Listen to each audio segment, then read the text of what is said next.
Welcome, everyone. This is Google Plus Week.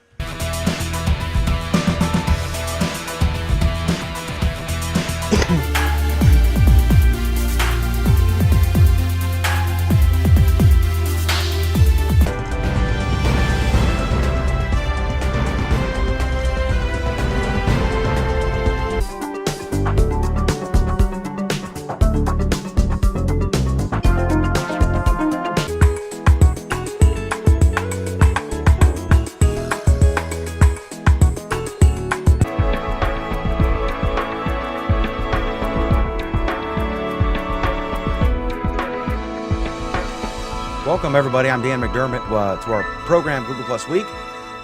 Alan Furstenberg is here in New York. Welcome, Alan.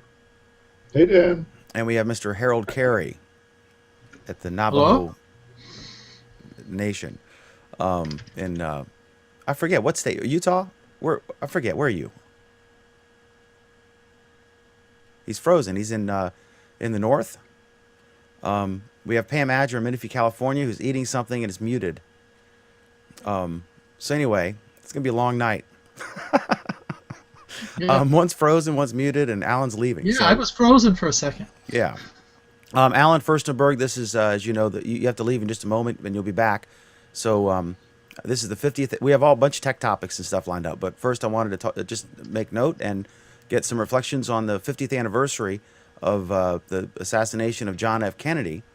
The first Catholic president in the United States. I think he was the youngest president, and I've spent some time watching. Even as I was driving, I was listening.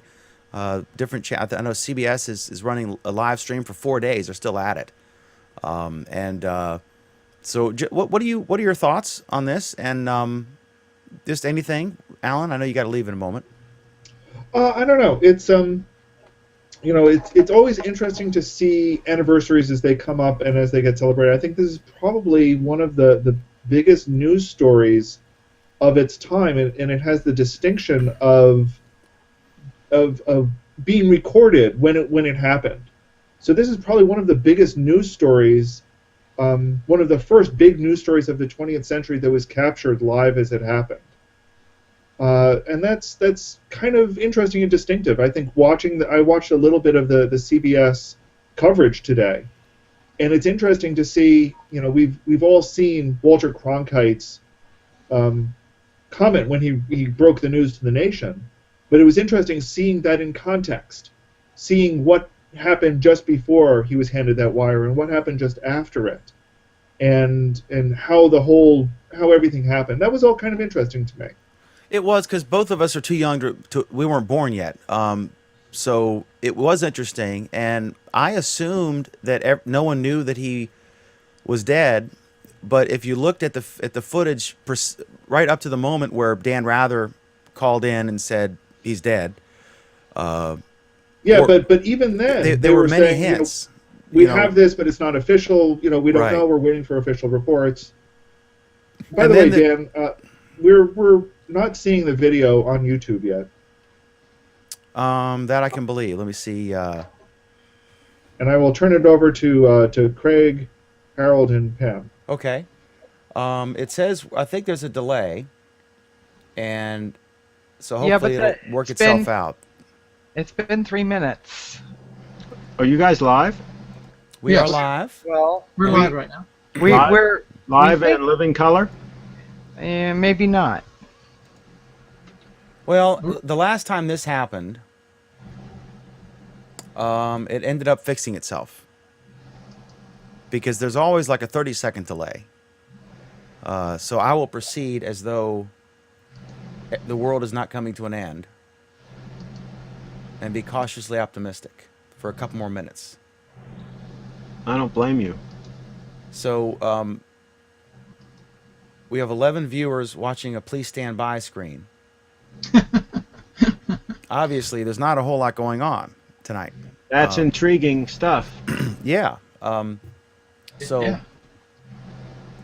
Okay, so I'm going to tell Linda we are live. But YouTube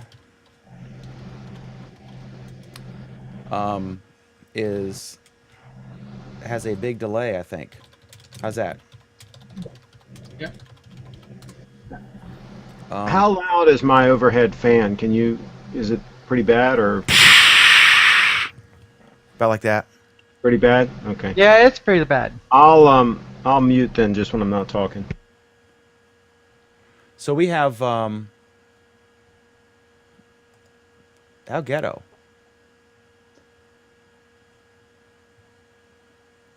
Huh. So I'm going to refresh the player screen to no avail. All right, well, what the hell? Let's just, worst case, we'll have a nice private hangout. Sure. That's the worst case. Yeah. So anyway, all right, so I guess Pam, do you have any thoughts? I mean, you were too young as well. You are too young to have been there Not me. or remembered it. So let me ask Yeah, Pam first, and then I I'm going to mean- save Harold in case we have to restart. I want to get Harold fresh for the second stream. I am too young, and I have seen some documentaries, and every year I remember growing up, and every year my parents would talk about it, and they knew where they were when it happened. Everyone who's old enough to have been conscious at that time seems to know exactly where they were at that time. I think kind of like contemporarily,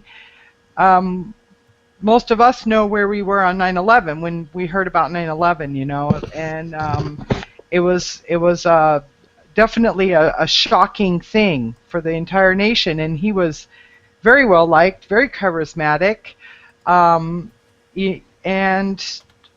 it was a big blow to the entire country, But yeah, that's pretty much my thoughts. I haven't watched a lot of the coverage over the last couple of days, but I have caught some here and there.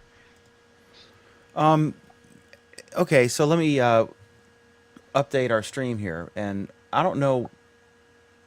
I'm recording this locally, so worst case scenario, we have the show in the can, right? Yeah. So we just may have fewer live comments than usual. So anyway, okay, Harold, you were how old when this happened, and where were you when it happened? What was going on? And just tell us, give us the long version of what happened from your perspective. Yeah. See, I was at Altaloma High School. It was the first year of the school. We just built the school, and I was a sophomore in high school then. And then we were walking outside, and then all of a sudden, the loudspeaker came on. You know how they have loudspeakers for the whole school? And they started broadcasting. Back then we didn't have television sets, so they started broadcasting the radio broadcast and on the news there. And so we basically first heard, we were all in school, and first we heard on the radio broadcast the president was shot. And then everybody was real upset and stuff like this. And then we went to the class, and all the classrooms in the whole school did nothing. We all sat there and listened to the radio, and then all the girls in the classroom, every single one of them was crying. Every single girl in the classroom was crying. I can't remember if they announced he was dead before I got home or not, but it was just amazing how the whole school completely stopped, and everybody was so upset. I just remember, the thing I remember the most is every single girl sitting there crying.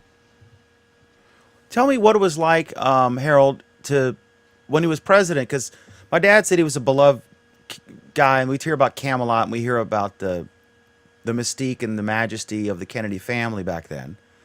Tell us what that was like. How was he viewed? And I guess you were a little guy, so you probably weren't political. But No. But just as far as Well, I like I remember- said, he was really, really liked tremendously. Like I say, my dads and stuff, I guess they weren't real Republicans or Democrats, but everybody seemed to like him. The coolest thing about it is what he would, this is something that never happened before with a president. He would play football on the grass with his kids, his two little kids. There was pictures every day of him playing with his little kids and throwing footballs and stuff, and just the whole country was absolutely in love with his kids, and watching him around, playing with him and stuff. It was just, he was really, really liked by everybody, and it seemed like, the Democrats and Republicans both seemed to like him. There wasn't a lot of controversy on him and his family. I guess the political issues were a little bit different, but he was extremely loved. Now, so what happened next is right after that, like I said, we went home, and you're watching this stuff, and then you see the two people you watch. Of course, Cronkite was the first one, and he's sitting there crying, and he announced that he got the news that the president had died, and we saw this live. And then also at the same time, there was two newscasts. It was Huntley and Brinkley. So we had Huntley and Brinkley pictures of them doing it, and then also Walter Cronkite. Of course, we were watching Walter Cronkite all the time for the news at that time. It was the most watched of all the stations. Yeah, I was watching that, and Cronkite is, we talk about a statesman-like figure, and I think that's the only time I've ever seen him lose it on the air. The only time I've ever lost it I can remember was after the Sandy Hook shooting, when we were talking about it, and I completely lost it on this program or the Android show, whichever one it was. But that was it was tough for those guys when he found out he pronounced dead, because it was at 12:30 Dallas time that he was shot, and then at 1 p.m. he was pronounced dead, and I think about a half an hour after that, roughly, Cronkite got the official word, and that's when he lost it. He was pretty composed when he announced that he had been shot, because he had repeatedly said that so-and-so's reporting that he was shot, but it isn't confirmed yet. And that went on for about 10 minutes, and then finally Dan Rather called in and said, yeah, he's been shot. So it wasn't a sudden thing, but then when he got that bulletin, so Craig Shipp, you remember this, you were a little guy too. What are your memories? Well, I was in school, and I just remember everything being disrupted, and I believe we were sent home early. I don't remember all the details on that because I was only 5 years old. So, but yeah, it was a big deal, and everybody just stopped in their tracks what they were doing, and but I was pretty little, so I don't remember a lot of details. I do remember the funeral and the horse and things like that, watching it on TV, but not a lot of other details. And I don't remember anything really about whether or not Kennedy was as well liked as people say he was, and so forth. I've read various places that maybe he wasn't quite so liked. Of course, anytime somebody has a tragic end like that, the history sometimes is written a little differently than it might be written otherwise. But I just don't know enough about that to know one way or the other how well liked he was or wasn't. Yeah, I think it was very much like Ronald Reagan, that everybody didn't like his policies, but everybody liked him as a person, the same as Ronald Reagan. Most people didn't like his policies, but they liked him as a person. In fact, there was a full-page ad that's controversial now, the day he arrived, or that day, I think, comparing him. I forget. Does anyone remember what that was? It was a full-page ad in the local paper saying that he was like a traitor to the country or something. And I saw stuff. There's an article today that kind of made me angry. It said Ron Fournier brought it to my attention. He tweeted it, and it said something like that the Tea Party of today has its roots in 1963 Dallas. The strongest conspiracy theory I've heard that makes sense to me is that the mafia was behind this because Bobby Kennedy was going after the mafia. Now we have no idea. No one's talked, no one's spoken. But I would, in my opinion, as someone who's completely not qualified to offer an opinion, but talks all the time, so I'll offer one. I would say it was either that or it was just this lone kook, and so there's a lot of there's an undercurrent of capitalizing on this for political purposes that I don't like. Yeah. Yeah, but when Capitalizing on it for a whole lot of reasons, not just political. I mean, the media capitalizing on it, everybody capitalizing on it, anybody capitalizing on it any way they can. This show capitalizing on it. Yeah, at the time he wasn't like most of the presidents that you see now. He wasn't very liberal in his fiscal policy. He was supply side economics type guy, and he was really into working for the country. Like his famous line, it says, "Ask not what you can do for your country can do for you, but what you can do for the country." He was very, very liked in very I guess you'd say very patriotic. He certainly was a staunch anti-communist. Yeah, but what exactly does that mean? What you can do for your country? What does he mean by that? Does he mean people should work for the government? What does he mean by the country? What is the country, right? No, he was basically when he was talking about that, he was trying to get across that people shouldn't be on welfare, and that you should go basically that was the whole point of that. It's you should basically help the country instead of having the country help you. I don't know the context of the speech. That doesn't sound like a Democrat at all, then. I know he was. That's what I said. That's what he meant when he said that. He was really into getting out there and working hard and not taking government assistance. That came along with Johnson after him. That switched. Yeah, he certainly was for volunteerism and that sort of thing, which I'm for. But I would take that to mean, I don't know the context, but I would take it today to mean don't sit on the couch waiting for your next government check. Yeah, that's exactly what it meant. So I found it fascinating. I'll tell you an amusing story. My dad was on duty. He was worked for the U.S. government in Asmara, Ethiopia, where my oldest sister Kelly was born, the one who climbed Mount Kilimanjaro for her 50th birthday. And so he was the watch officer. This is back when they did Morse code and stuff. And they got a telegram. He was on duty. I don't know if he was at the embassy or a base, whatever it was. And the telegram came in, the president has been assassinated in Dallas, Texas. So he had to reach the generals. And in Ethiopia, whatever time it was the evening. So he had to call the officers club to get a hold of them.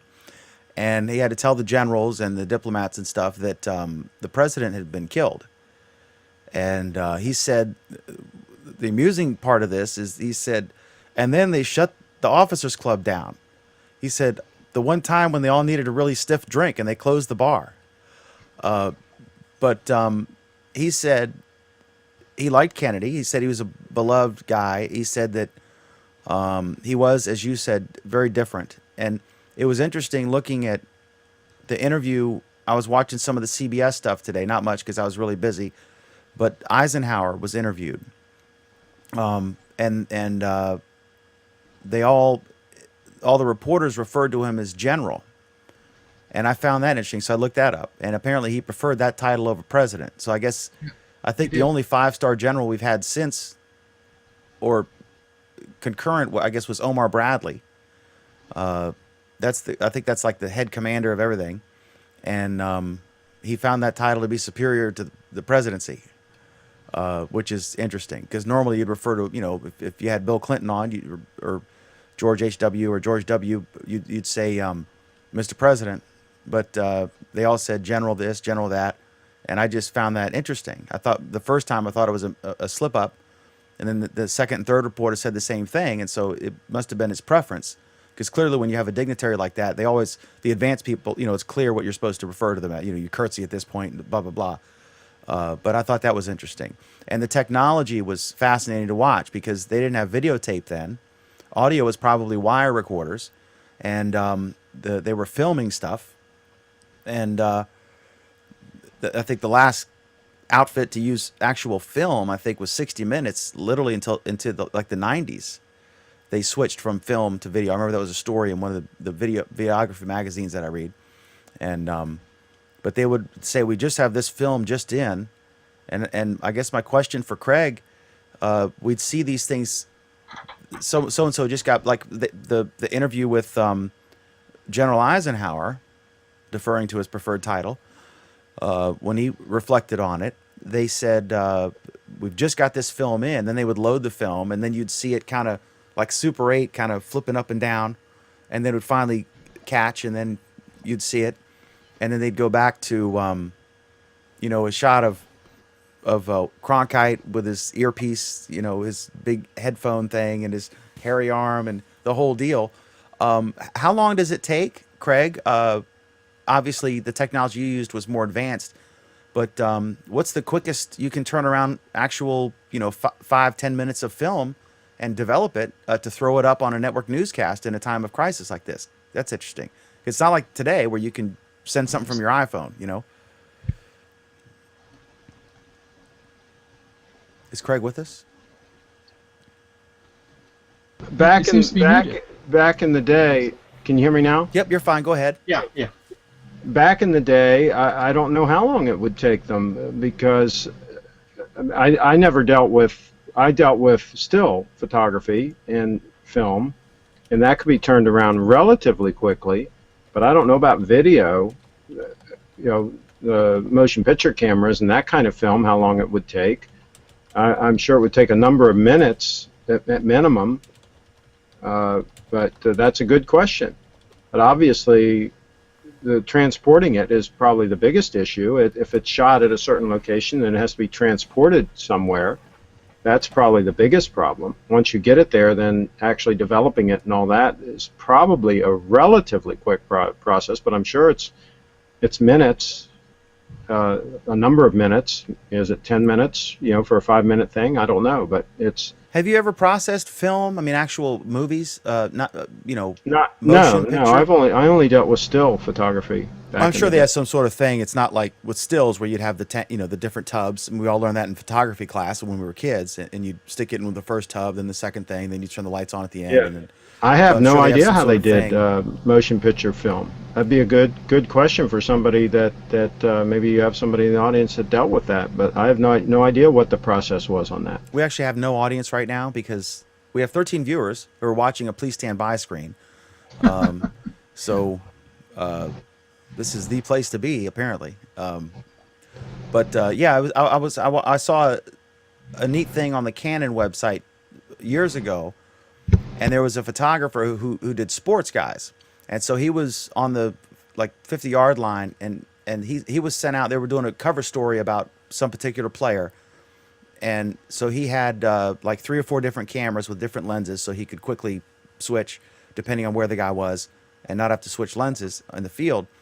And he actually would go to the nearest airport and had a special envelope or whatever, and with the cards, and he would because the internet wasn't up to today's standards, and he would drop it off at the airport, and they would fly it to Sports Illustrated so that they could start prepping it and do posts and stuff and get it ready for the magazine.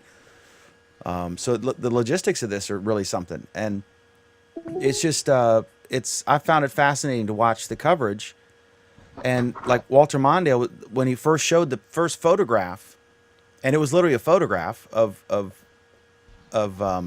Oswald. My God, I almost said Liddy. When he first showed G. Gordon Liddy's picture, but he showed the first picture of Oswald. It was actually, they had a photograph that was developed, and then they put it on some kind of back mat, and then he was just holding it up on the screen, like we have the first photograph of Lee Harvey, of Leo H. Oswald. It's really something. And the graphics, when they had, CBS News Update, and it was like something in magic marker, and they would just have a camera on it, it was like on a poster board. I mean, it was just really... To me, what's interesting about all of this is that I think we're going to head back to that.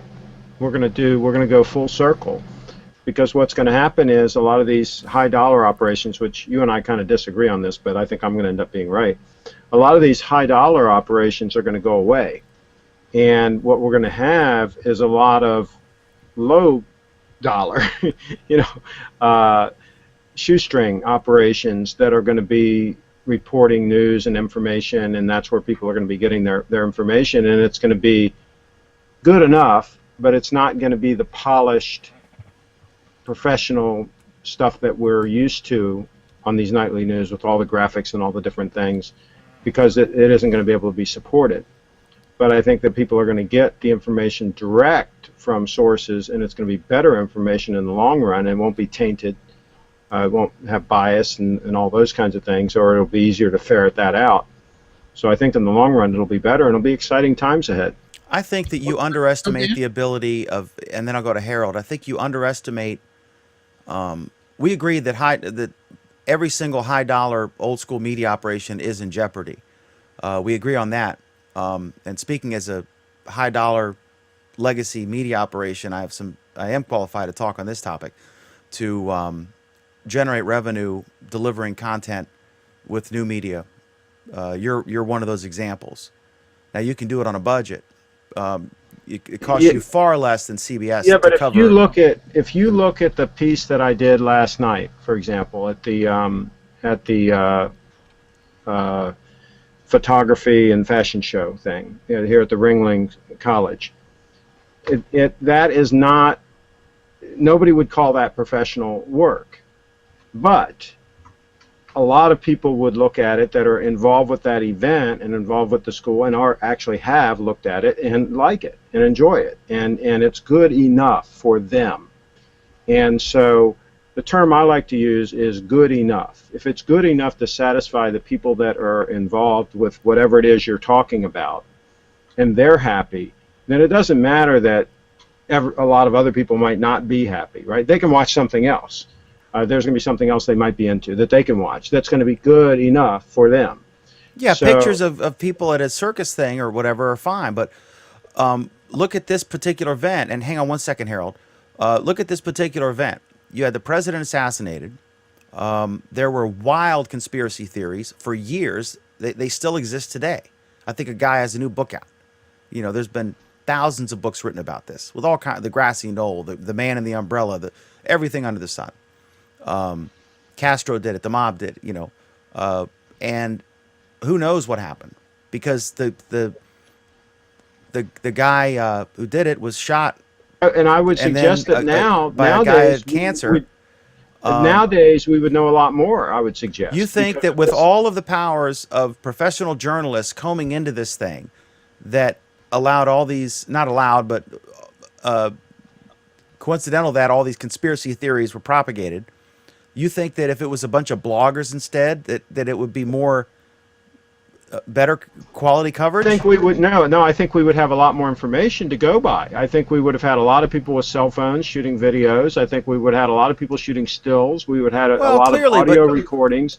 I think we would have yeah. had a lot more information to go by. That's and not an apples to therefore- apples comparison, because we're talking That's about right. You 1963. can't compare. You can't compare it, Dan. You can't compare it. It's a different time now. But I'm talking about. That's my point. My if- point is people are empowered to provide the information and to provide a lot more information, and there's going to be people that are going to be able to provide information direct from them to the consumer, whereas before you had all these middlemen that were involved. And this is going to be much more exciting to me, to be able to have people bring the information direct. Just like when Audrey was interviewing those people last night, and she was involved in the event. She was one of the organizers of the event, and she's able to interview other people that were organizers of the event that were involved, the people right there, okay? That is on-the-spot, real, direct information, uncensored, unfiltered, just the true data. And that's what we're going to be seeing. And yes, people can then parse it later and so on and so forth, but we're going to have a lot more data to go by. And so I think we're going to have more accurate information. People aren't going to be able to taint it and slant it and manipulate it for their own purposes, which is what the mainstream media does now. That's going to go away, and they're going to go down the drains, just like the dinosaurs and the slime balls that they are. Let them go down the drain. The sooner the better. Okay, so you don't have any strong opinions on this. You're just okay. But my final thought, and then Harold. I apologize, Harold, but just to answer Craig, who's attacking me, I would say that my fear is that there are times like the Iraq War or a presidential assassination or what have you, when it's nice to be able to choose among the various media sources that have resources who can send someone out there to cover it. And you can choose, like, are you a right winger and you're going to watch Fox, or are you a liberal? You're going to watch MSNBC, or you're going to watch CNN or BBC or what have you, and you can choose among them. Now, in defense of Craig's, yes, if you're looking at it as entertainment, yes, but if you're looking at it as getting true information, accurate, quote, news, right, then no, it's not a good source. you don't think that there's any value to any journalist out there in the world who's not a blogger for Any free? value to any of these big operations, because it's all about money for them. It's all about retaining viewers. They'll do anything. They're desperate, and I don't trust them. I don't trust them as far as I can throw them. I would much rather have the information direct from somebody involved in whatever it is, whatever's happening, somebody on the ground right there that's seeing it, that's talking about it, maybe 2 or 3 or 5 people.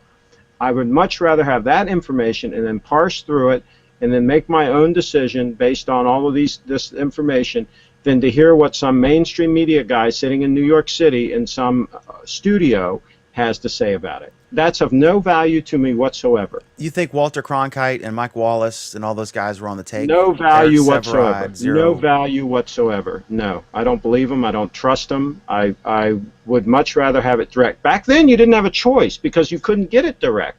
But now you're going to be able to have somebody with a cell phone right there shooting a video, getting the audio, getting the video, and getting it up. And then if you have several people shooting the same thing, they can't all be lying, and they're right there. That to me is much more valuable, and I would rather have that than one guy sitting in an office in New York saying what he thinks. Harold Carey, the floor is yours. Speak Okay. as long as you want. Well, I want to tell you what was really like back then. This was really interesting. You hear things about, oh, well, the Super Bowl was the most watched show in history. Well, right after the assassination, when these things started happening, every single person in the whole United States was watching the television, and when especially the film that you see all the time is right after assassination, they're bringing Oswald in. Ruby comes and shoots the guy live. This is live. He shoots the guy live on television with all 3 networks watching. You can imagine what that would be like. And then, and then after that, you find out and so that would start the conspiracy theory. And then Ruby gets killed in jail a little bit after that. Well, he died of cancer, didn't he? He died of something. But Yeah, the conspiracy things was he didn't go to trial.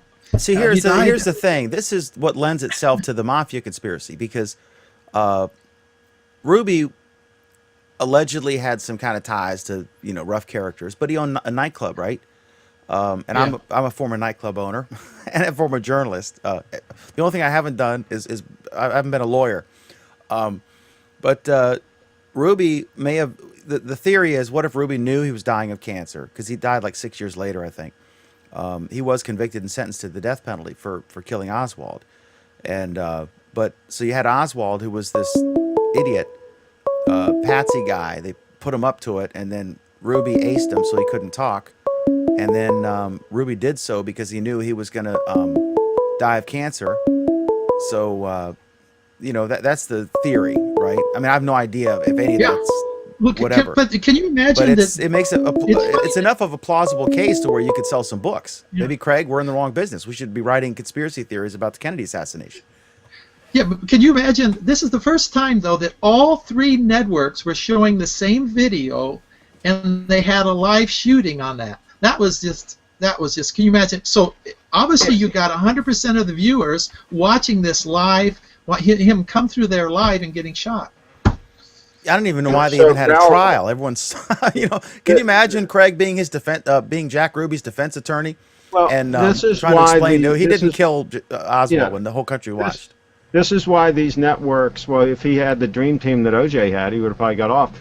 So this is why the networks were so powerful, is because they had that, in effect, monopoly. Yeah, there were 3 of them, but still, they controlled everything. And then there were a few major newspapers and people that owned a whole bunch of newspapers and kind of had this sort of a monopoly.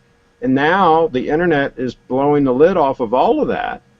And I think it's going to be a good thing. Again, I think we're going to get better information because you're not going to have all these people that are tainted with for all different reasons.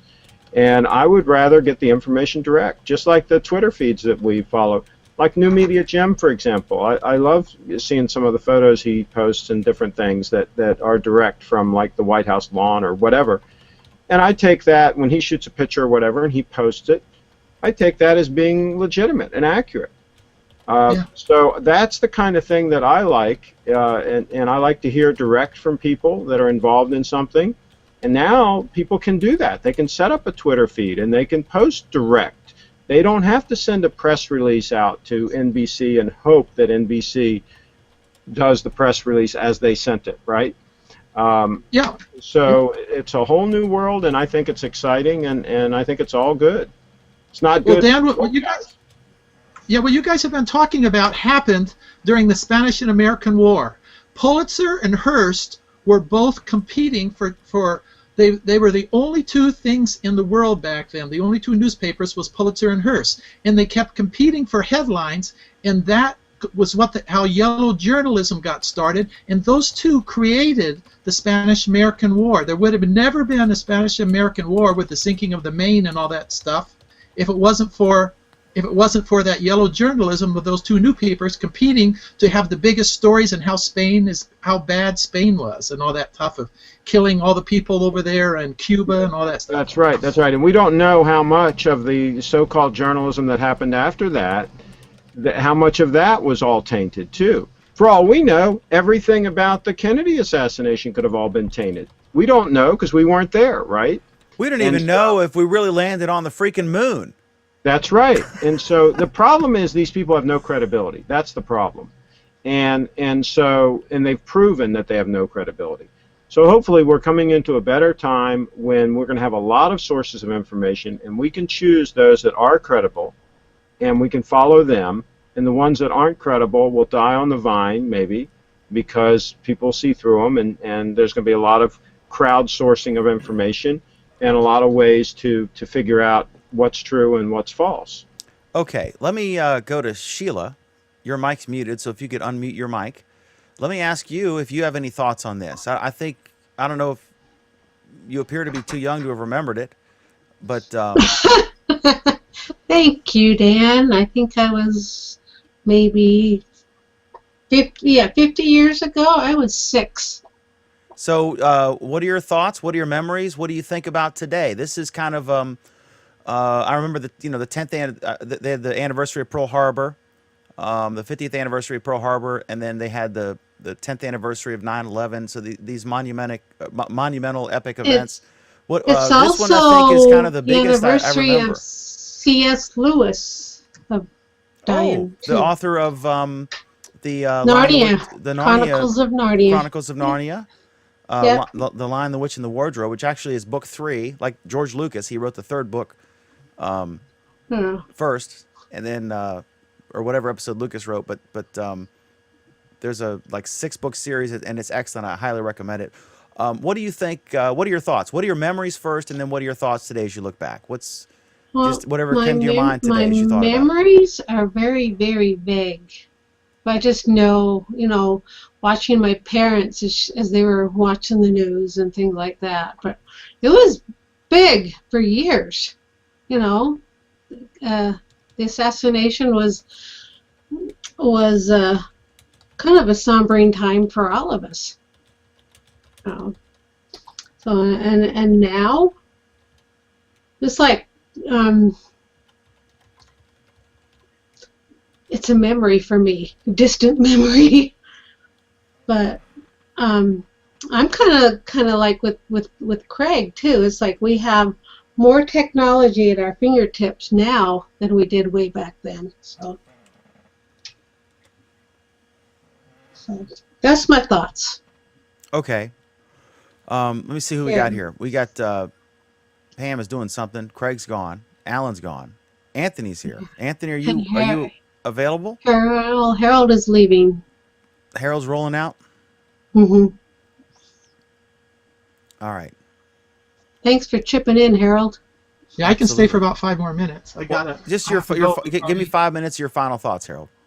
I'm trying to post Yeah, it. Here's what I'm doing. it's I'm trying to type an update for folks who are trying to watch this, and there's a glitch. For those of you yeah. watching afterward, you won't understand what I'm talking about. But I set the YouTube live stream up, and YouTube says everything's fine. It's a good quality, 4,000 kilobits per second, etc. But the player's not working, so nobody can watch it live.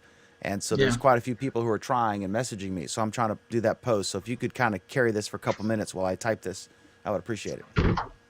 Okay. Oh well, Craig's back too, so he can come. Yeah. Well, what? Like I say, I was. It was really a big thing in my life. Like everybody says, you really can remember these things. There's a few things in life that you can remember every single minute that happened during that time. I can remember the classroom I was in. I was in my math class, and we had the little tables there, and everywhere I looked around me, all the girls were crying, and that thing just stuck with me all my life, is to seeing all these people. I remember that real carefully, and I remember the second we were out on the grounds, and they had the broadcast being broadcast on the outside. When you went outside to eat lunch and stuff, it was broadcasting through all the speakers. The radio was telling you exactly step by step what was happening. And then from that time on, every minute you were on the television, that whole day, everybody in the whole United States was watching television live, and nobody left the television. That you had on all the stations. You were flipping from this station to that station, because there was 3 of them, and you were trying to get the latest news from everything. And you were basically, there were just 2 stations that people watched. They just watched Cronkite and Huntley Brinkley, and so we were just going back and forth and watching those things, and everything was in black and white back then. Tell us So about that's the my timeline. Tell us about the timeline, because we know that Kennedy was shot. We know that Oswald was charged with it, and then we know and arrested for it. And then as he was being walked somewhere by the guy in the hat, who's still alive and doing lots of interviews, he's milking it as well, probably getting free food and everything, flown around the country. I was being flippant. I mean, I have the utmost respect for him, and he still regrets, that he lost his man. He was supposed to. His job was to safely transport Oswald to be, processed through the system. But what are your thoughts on, or explain the timeline? Like, how long was it?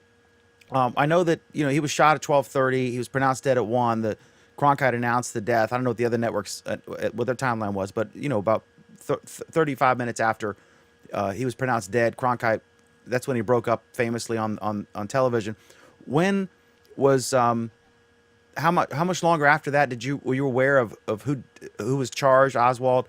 And then how much longer was it the next day, or when was it that Ruby shot him? And all that? What was the timeline? It wasn't the same day at all. Yeah, it wasn't the same day at all. It basically they had a huge manhunt. They did a lot. We were watching the news for at least a full day of them looking for and trying to figure out who did this. And they kept dragging in different people and interviewing different people and stuff. It was more than a day before they found that, before they actually arrested somebody. I can't remember exactly, but it was way past at least 2 days afterward before all that stuff went in and they arrested him and brought him into jail. That's the best I can remember. So I'm going to have to leave you guys, so I'll let the rest of you guys talk. We got a couple more people in here now. Thanks, Harold. Okay, I'll awesome. see ya. So let's see who we got here. We got Alan's back. Jason Salas, you're a journalist. This, I don't know if you've watched any of this. I know you're like a child compared to the folks who were around. That you're a kid. So tell me, what do you think about, as you watch some of this coverage? I don't know if you've watched any of it. It's like live streaming everywhere, and we're seeing all these things with the film. And I was watching as they said, we just have this film in of former President David Eisenhower reacting to the assassination. And I was just imagining, I mean, you're a TV news anchor, and so you're benefiting from this new technology where you can very rapidly, even from the field, report on things. They had to go into some dark room and, process the film, and like the president's dead, and you got the former president, his comments, and you're trying to rapidly I mean, any thoughts on the technology difference, and it's only been 50 years, but it's really night and day between what Yeah, they I could mean, do and now. well, first of all, I mean, it's interesting because Sheila, lovely Sheila, had sent me a message in the chat, and she actually said, "Well, we want to hear your thoughts on the whole JFK 50-year retrospective thing." And I was like, "That's kind of interesting because I'm 39, so when JFK was assassinated, that was actually 11 years before I was born. I kind of timeline that significance." Or the significance of that event with other things during my lifetime. Like I remember I was in the 5th grade and in school when the Challenger blew up, and like basically like time stopped for that one. I was a junior in high school when the first Gulf War broke out, and for my generation that was like the first time that people in my peer group had ever even uttered the word war, because we're too young to remember Vietnam. Most of us weren't even alive then. And then with technology, to your point, things like Twitter and with with Facebook, and everybody knows everybody else's business, and there's a whole bunch of noise and a bunch of nonsense going on while people try and sort out fact from speculation. It's things like Michael Jackson's death, and things like the death of Bin Laden, and things like even prior to the social web as we now know it. I was actually working at an internet service provider when Princess Diana died, and like Harold was just saying, I mean, everybody I know was glued onto the TV for like the next 60 hours, like nonstop, because everybody was trying to say, okay, well, she was such a global figure, and at the same time, it's a power structure that we Americans, aren't exactly intimately familiar with. And so, like when they had the funeral for Princess Diana, like I remember Katie Couric, who I don't know if you guys just touched on that, but did you guys see that breaking story, Dan, about Katie Couric now? Yeah, she's leaving for Yahoo. I'm chalking that up as one for the I did not see that coming department. That's pretty wild. Well, remember Nate Silver left the New York Times for ESPN. For ESPN, yeah. And then Brian Stelter, I forget where he's going. Brian Stelter, the media reporter, just announced he's leaving. So we're seeing a lot of this. Because Craig was arguing that you and I are basically evil incarnate, perhaps with some validity, that the legacy media is dying, and that these new guys are taking over, these upstarts like BuzzFeed and Business Insider and Yahoo, their resurgence online, that sort of thing. So Craig, so Jason, do you have any announcements about what Guam startup you're going to be moving to? Oh my God, Guam.com would be an awesome URL. Craig has to grab that. Guam.com. I remember who. I'm old enough to remember who registered that. I know the guy. Yeah, so Guam startups, very, very few and far between. It's mostly most of us out here declare nonprofit organizations just because so few companies actually make like really serious revenue. That's an inside joke around here. So many companies say we might as well be a nonprofit because we're not making any money.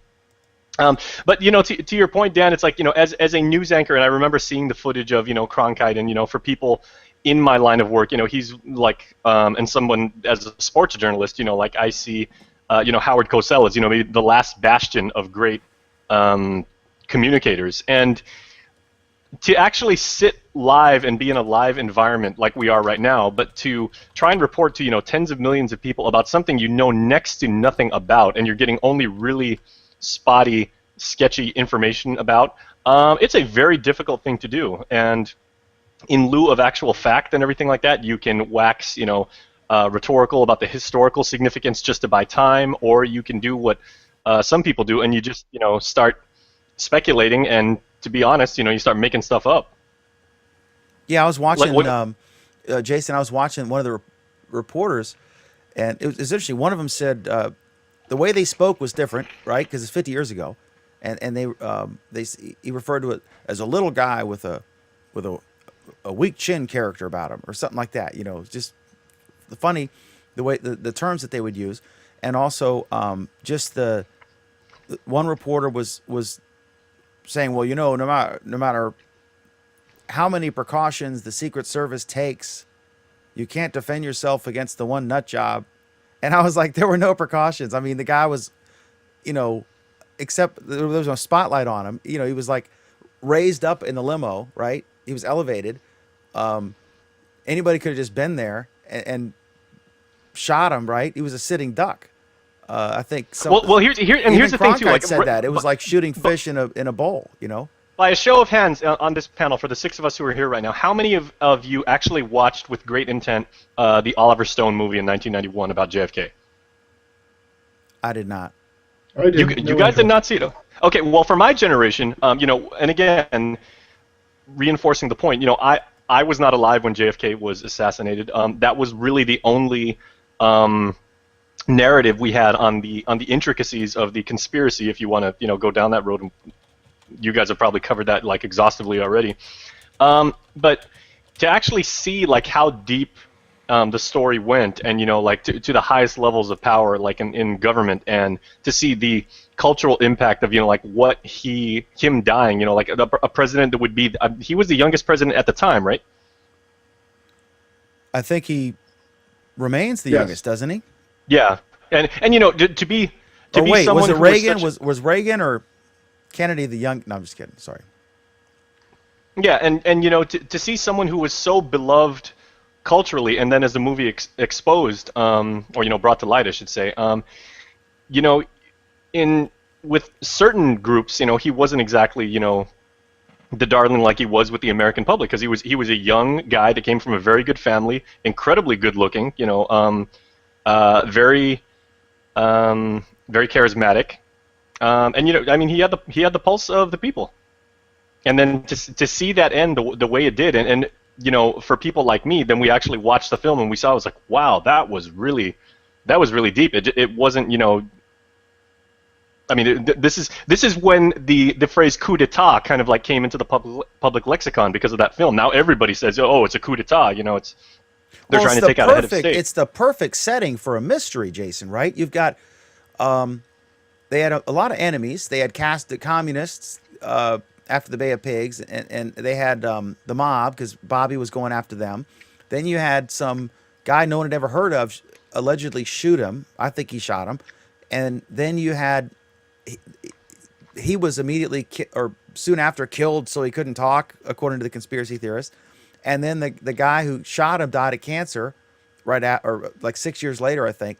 So everyone who knew anything was dead, and so it was just and plus it was a romantic, good-looking, the whole majesty thing, and unanswered questions. What was his motivation? But We never got to try you him. cannot deny that even in the era of everybody's got a camera phone that's capable of taking like super high res imagery, and of course everybody now owns their own photo studio, and everybody just watermarks their picture and says, oh, Jason Salas Productions, and all of a sudden I can go out and take pictures of people.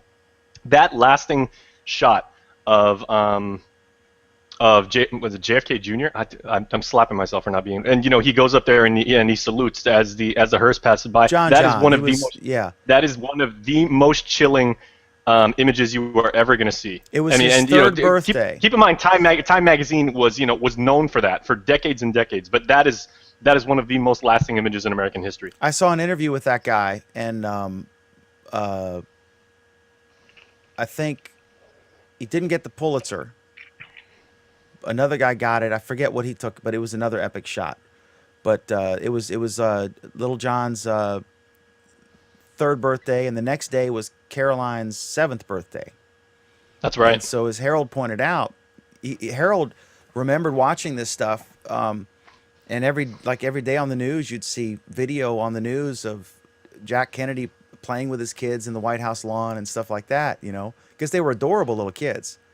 And it's just, and then you think also, as I pointed out at the very beginning of the show before you came on, there was a lot of political undercurrent to this. And the backstory, like the day that he appeared, I think there was I think it was that day, there was a full page ad in the paper calling Kennedy a traitor in the local paper in Dallas. That's one of the reasons that Dallas has kind of distanced themselves. In fact, today they had a memorial service. It was the first ever official City of Dallas memorial service about this. They've always tried to sweep it under the rug.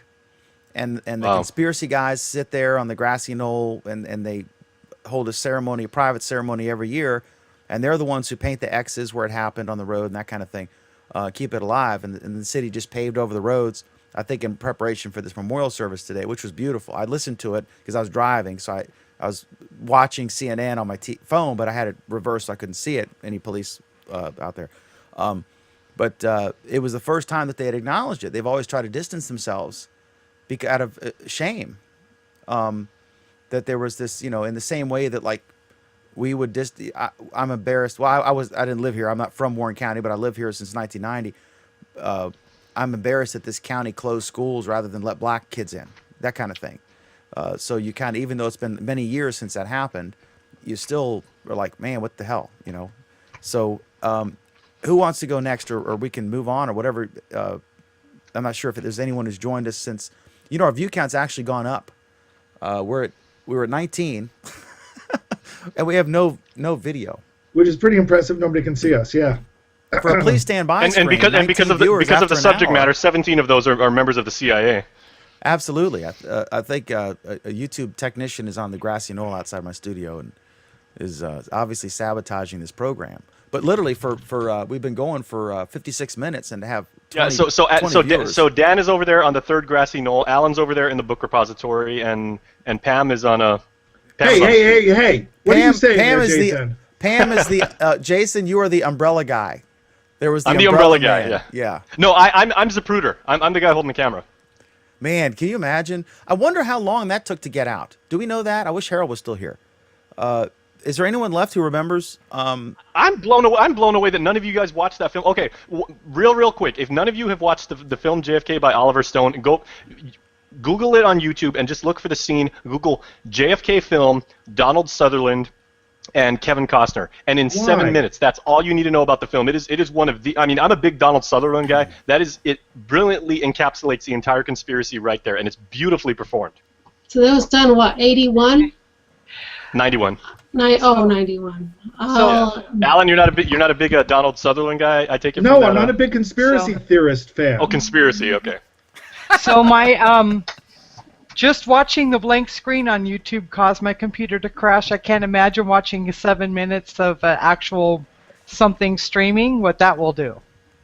Yeah, this is really something. I'll talk to you later. And we have a lot of comments. We have I know, and YouTube won't even. And there's YouTube no video. They won't even let me comment. It says to enter a CAPTCHA, but it doesn't give me where to enter it. I can comment on the thing. I shared a screen cap of what I'm looking at. Again, for folks watching afterward, which is obviously everyone, our live player is not working. So I'm going to show you. I'm going to share the screen here. This is what people are looking at, and then I'll go to Alan. I'm sorry. This is what I'm seeing.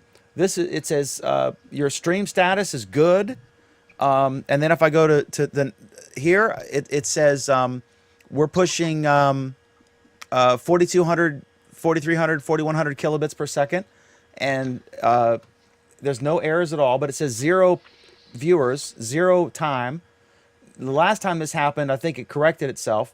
And then if we actually go to the actual video that's allegedly live, we've had as many as I think 20 live viewers, and there's lots and lots of comments here. So we're doing pretty good for having no content. Craig, this is like a content producer's dream, where you can literally produce no content and have multiple viewers and lots of viewer engagement. You got to admit, for an old media guy, I'm doing pretty good. So actually, to talk about some of the comments, I think this one is one of the best ones so far. It's a conspiracy. I'm not entirely sure if that's a conspiracy, if that's referring to the Kennedy thing, or if that's referring to tonight's show. And from Linda, I warned Dan about that wardrobe malfunction he had. He's on permanent time delay because of it. Oh my goodness.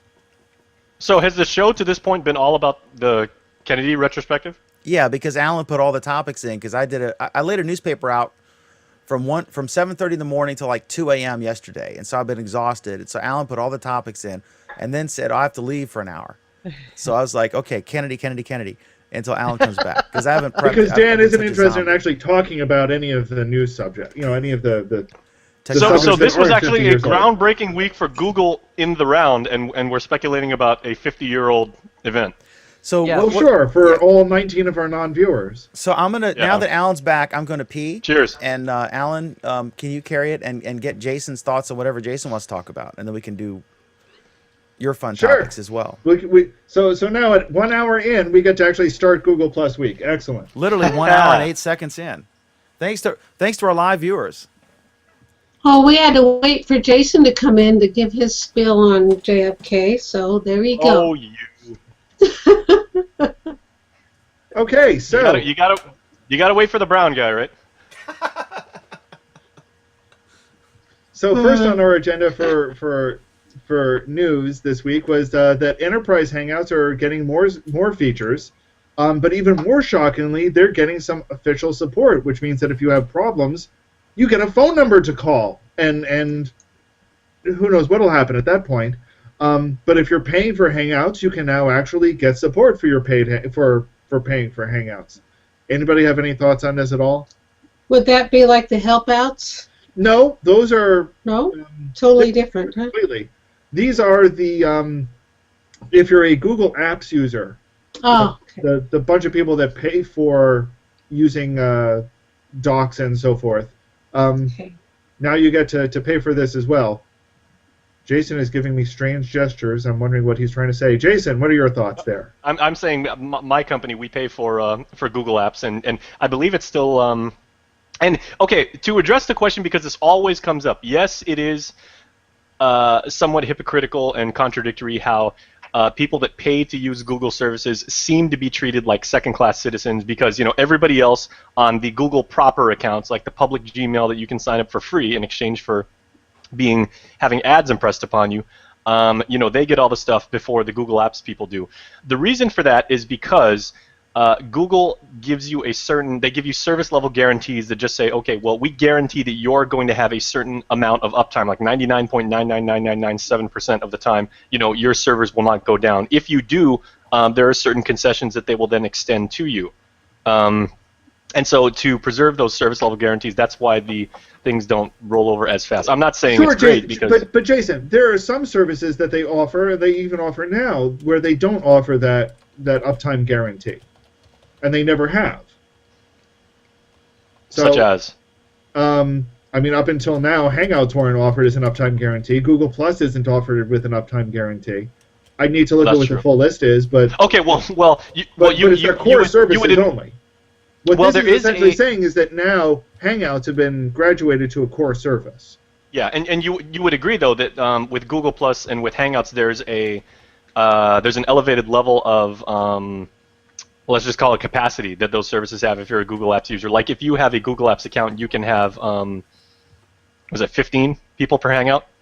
Yes. Yeah.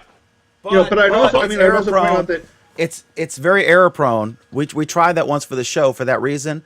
And they would join, and then if they left, they couldn't get back in unless they invited them again, because there's some sort of if they're not in your domain, it was a big pain in the ass. So I dumped it. And before anyone makes the brilliant decision to try this and upgrade your free apps account, legacy apps account, to the paid one, if you upgrade it and you discover that some aspect of it sucks, as I did, at the end of the 30 days, they don't downgrade you back to the free one. You're shut down. So I lost my free apps account by trying this, just as an FYI. So go ahead. I'm sorry to interrupt. Go ahead. But I think that is warranted. I mean, if you are a paying customer, you should be extended a certain level of service and direct service, not just say, go check out this URL that's a Python script, and say, you're left to your own devices to figure it out on your own. You should be able to have a support team that can help you out. Sure, and I think that's good. But again, that's what you're paying for, ideally. Yeah. So anyway, next up was I don't know. Do we really want to talk about YouTube stuff right now? This is actually almost a breaking story. I've heard nobody else talk about it this evening. Yes. Let's talk about YouTube. But let's talk about YouTube. and the comments. No, this isn't about comments, shockingly enough. It's really? about how YouTube Live is going to be getting private Hangouts on air. Oh, really? Pre-rolls and some other nifty features. So for those of us that have Hangouts, that have YouTube Live, Yeah. Yeah. this is a feature that's just beginning to roll out. It's at a very low rollout rate so far, but it means that we'll be able to hold a Hangout on air that's private. It Not, means not, not only that, but you can start an HOA from YouTube. that's right. Hmm. Yeah, that'll be good. So I think that's going to be an interesting set of additions. Some of the other things that are coming in is that you'll be able to do commercial pre-rolls, and I believe schedule them during the Hangout on Air even. And there were a couple of other features that were coming in at this time as well. Any other thoughts on this? Pam, it sounds like you've read up on this some more. Yeah, I've heard about that when Paul Bruno. Yeah, go ahead. No, it was just Moritz and I were talking about it this morning in the Hangout where he was helping me with my my phone. He just said that you had to have the live stream, so you had to have whatever streaming live or whatever it's called. Yeah, YouTube Yeah, Live. Not just You have to have YouTube Live, which requires Yeah. you to have 100 followers. Mm-hmm. It may or may not. Just as a quick aside, I saw one guy who had like 60 followers and had it. So they may have Really? relaxed that, but it may have been something that they did, not with a song and dance. he So I'm not could be. sure. I was gonna say he could be testing it too, right? No, it was just some normal dude who's like, I don't know what you're talking about. I got it recently and I only have like 60 followers or something. So everyone should check. If you go to I don't produce content on YouTube, and I don't plan on it. But you know, do I'm not produce gonna be content. Oh, come on, Pam. You don't want Thong Thursday to have its own YouTube channel? it's just not. It's not something. Not with my ass in it, no. So yeah, this is an exciting thing because I think there's actually, Alan. I didn't realize this was public. But is it? It's 100% public, right? I posted a link to it from YouTube forum. Okay. And where Yeah, I didn't YouTube know is this saying was. it's rolling out, and it's not fully out yet, but this is it's beginning to roll out. It suddenly occurred to me. I wonder if we're actually testing it right now. It's obviously the biggest failed success test. story since healthcare.gov. So, yeah. So thank God I'm locally recording this because this is a good show. So yeah, I think this is great because they've got to be able to monetize these things. And even if for most folks who have, a low view count, there's not a lot of money in it. You have to have hundreds of thousands of views to make any real money on these shows. But in the aggregate for YouTube and Google, it makes perfect sense that they would monetize this because they're paying for all this bandwidth. And why do that if you can't monetize it? So good for them. And this will pique the interest of content producers to come on. Folks like Vice, BuzzFeed, Business Insider, who might be able to come up with really good content and might consider using this as a platform. If they can get views, in the thousands, especially if it's non-time perishable content and they can continue to monetize it after the fact, then this could become another profit center for them. And But this the one would thing make that I would like to sense. see is if we could finally get the very much demanded ability to start HOAs on mobile devices and on devices that aren't necessarily the desktop browser, because I mean that's been the one thing that everybody has wanted for like a really long time. I mean I've said jokingly that I want to do an HOA and give people a tour around Disneyland, and I would love to do that if the capability was available right now. I mean I'd be like the 1 millionth person to do that, but I still think that would be really, really cool. That's my that would be cool. biggest feature request from a journalistic standpoint. Imagine if, like you said, one of the biggest, was it the Secretary of Defense or the Vice President or some big shot came to Guam, and it was a big deal because you guys are not normally on the radar for such. It was Arnold Schwarzenegger, actually.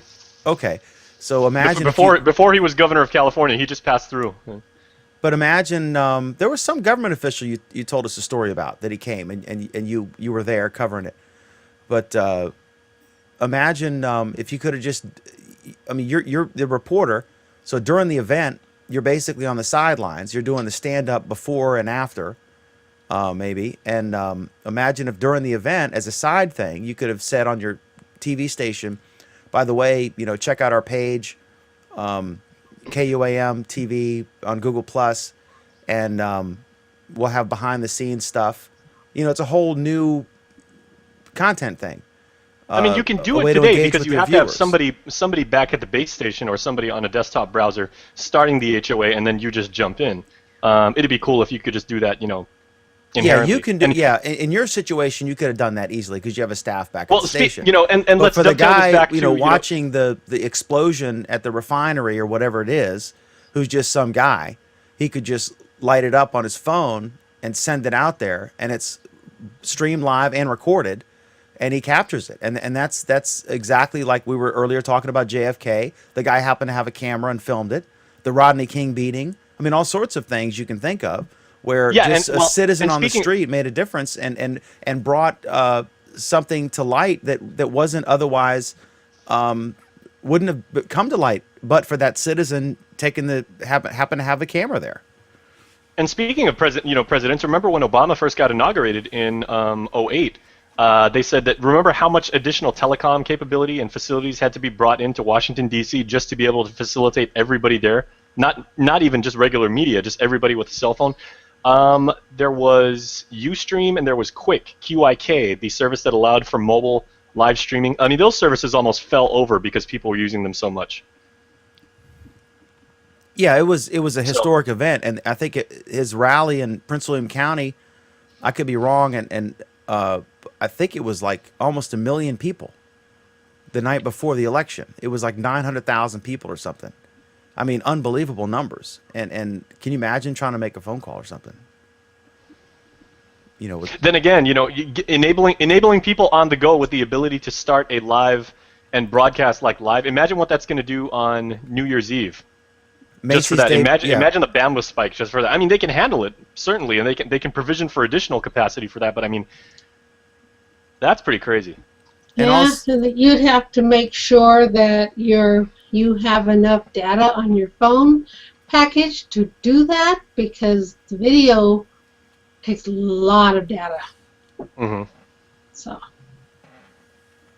some of us don't have unlimited data plans. So I am very excited about that. The one thing I mentioned to Craig Ship, who's had to leave, but this stuff, and he said the one thing he wants is like 30p and better quality HOAs, because the difference in quality between a YouTube live stream and a Hangout on Air stream is dramatic still. And so hopefully that they're going to fix that and merge those. It looks like they're merging them now, right? It looks like they're merging the two streams so that hopefully they'll up the quality of the HOA instead of dumbing down the YouTube live thing. The YouTube live thing still has advantages. The way I can do like a split screen here and play media, right? I'd love to be able, and one of the things that I've advocated for is the ability to play media, like an intro to your show. Like you can have a video intro. This is This Week in Tech or Google Plus Week or whatever it is, or the Navajo Nation live, and have music and video and stuff. And just to, the way I would do it is, you upload the intro to your YouTube channel, and so it's cleared all the checks that they do, so they know it's legal for you to do it.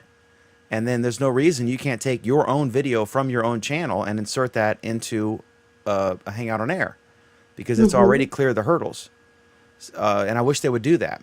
And then picture-in-picture and all sorts of features. But then at some point, there is a difference between YouTube Live and Hangouts on Air, and a difference in the technical abilities. And the barrier to entry for YouTube Live now is very small compared to what it used to be. It used to be invite only. There was no way to apply for it. You had to be a celebrity or know somebody. And then they said 1,000, and then they said 100. And now it's whatever it is. But anybody can still do that. There's free software that's capable of managing that, but there's an expense. I've got about 10 grand sitting around me here in equipment to do this show. But the possibilities are phenomenal. And really, we can produce the same kind of content, but for the staff that Jason could do on a TV station. I mean, the technology is amazing. The power of the citizen to produce content that rivals the quality of what the big guys do it's just it's an exciting time to be alive and active in content production. So we're all for that, Alan. Yeah. Absolutely. You know, I haven't started any YouTube lives. I'm waiting for Big Shot to interview before I do that. You don't interview big shots, Sheila? Huh? You don't think your interviewees are big shots? Oh, would you like me to interview you, Alan? You're a big shot. I don't know. I don't think I'm notorious. You know, Sheila, who you should interview Who? as a big shot? Billy Joel. Oh, yeah. Uh-huh. Now, let me Congratulations to the three of you out there who got that reference. You had to be a big shot, Jason, didn't you? Ah, thank you. Yeah, You're you welcome. know. How about if I interview you, Jason? Huh. I am a nobody in a market upon whom Nielsen's holy light does not shine. I don't know why you waste 10 minutes of your day. You don't even have Arbitron. Actually, Jason, because you're tall, dark, and handsome. That's why. Oh my gosh. Okay? So I want to know, because I was late to the show. Which judge said you have to do community service, Pam? Thank you, though. That's very sweet, and you're both incredibly lovely. So I thank you for that. oh, I thank you. Okay, so since we're going to be losing Jason in a little bit, next up we're going to cover a couple of glass-related stories. So the first on the agenda was the very exciting news on glass that the Glass Development Kit has now been released. Jason, you want to give a quick explanation on what the GDK is? Yeah, there was a pretty landmark event for the glass community this week in San Francisco, because Google, to date, they even admitted, and they said, of course they wanted glass not to be a product, but a formal platform, like a lot of their product lines are. They wanted people to grow an ecosystem, and they wanted people to go out and write applications and services for it so it would be exponentially more valuable. And so the first framework that they built was more or less, sidestepping, the real technical stuff about it, was basically like doing web programming, which functionally can be kind of limited, and you can only do so much with it. And of course, you need to have constant connectivity to do that kind of thing. So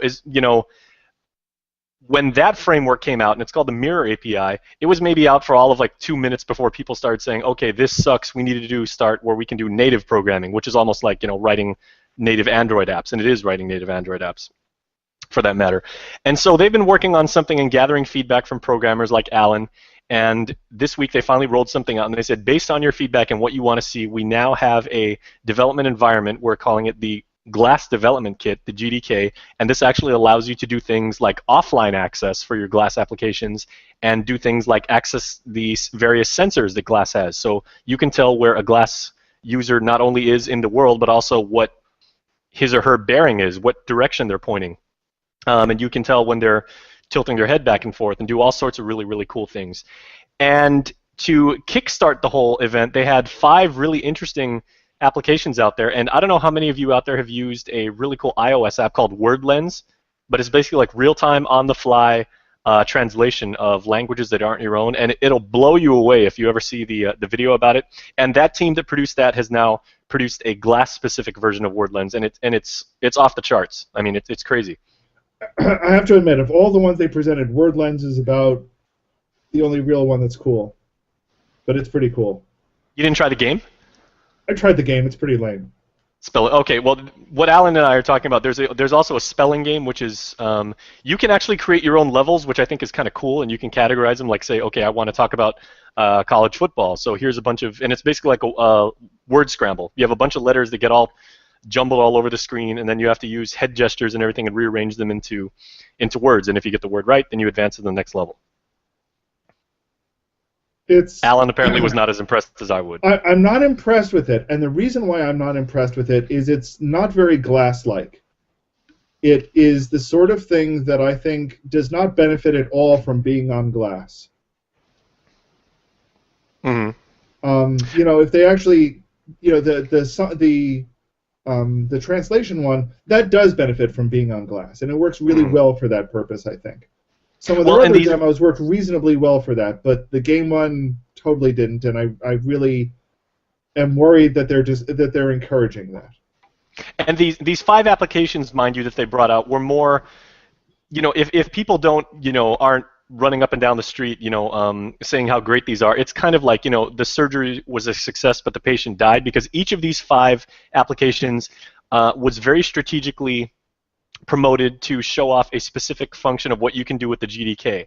That game that Al and I are talking about was meant to show off what is called an immersive application on glass, where you basically, the entire game takes over your entire screen, and you basically are in a completely different environment all unto yourself. The word lens thing, and the crazy thing, and I really recommend anybody watching this right now, either live or on demand, Google word lens on glass, because what you'll see is not only in the demos that they show, somebody looks at, I believe it's German text, and then the text will actually be translated on the fly as a user is looking at it, and then it comes out in English. But also what's pretty crazy is that the text is overlaid in real time above the regular text, but it matches the background in terms of the color. It also matches the perspective angle that it's skewed at and everything. So that is not easy to do. Yeah, there are certainly elements about that one that are really, really impressive, just all told. It's incredible. And they're doing it all on the device. It's not going to a network. It's not going to a server. It's all being done on the device. That's really pretty impressive. Yeah. So yeah, the big news for this is that the GDK is now available. People can start working with it immediately, and they're kind of improving the distribution channel for all of the glassware app, all the glassware that's out there now. So it's exciting times. We'll see where people are going to go with this. And so on that point, they also had a hackathon which accompanied that. So they got a bunch of developers, and I think there were maybe, I want to say like maybe 40 or 50 developers that congregated for that.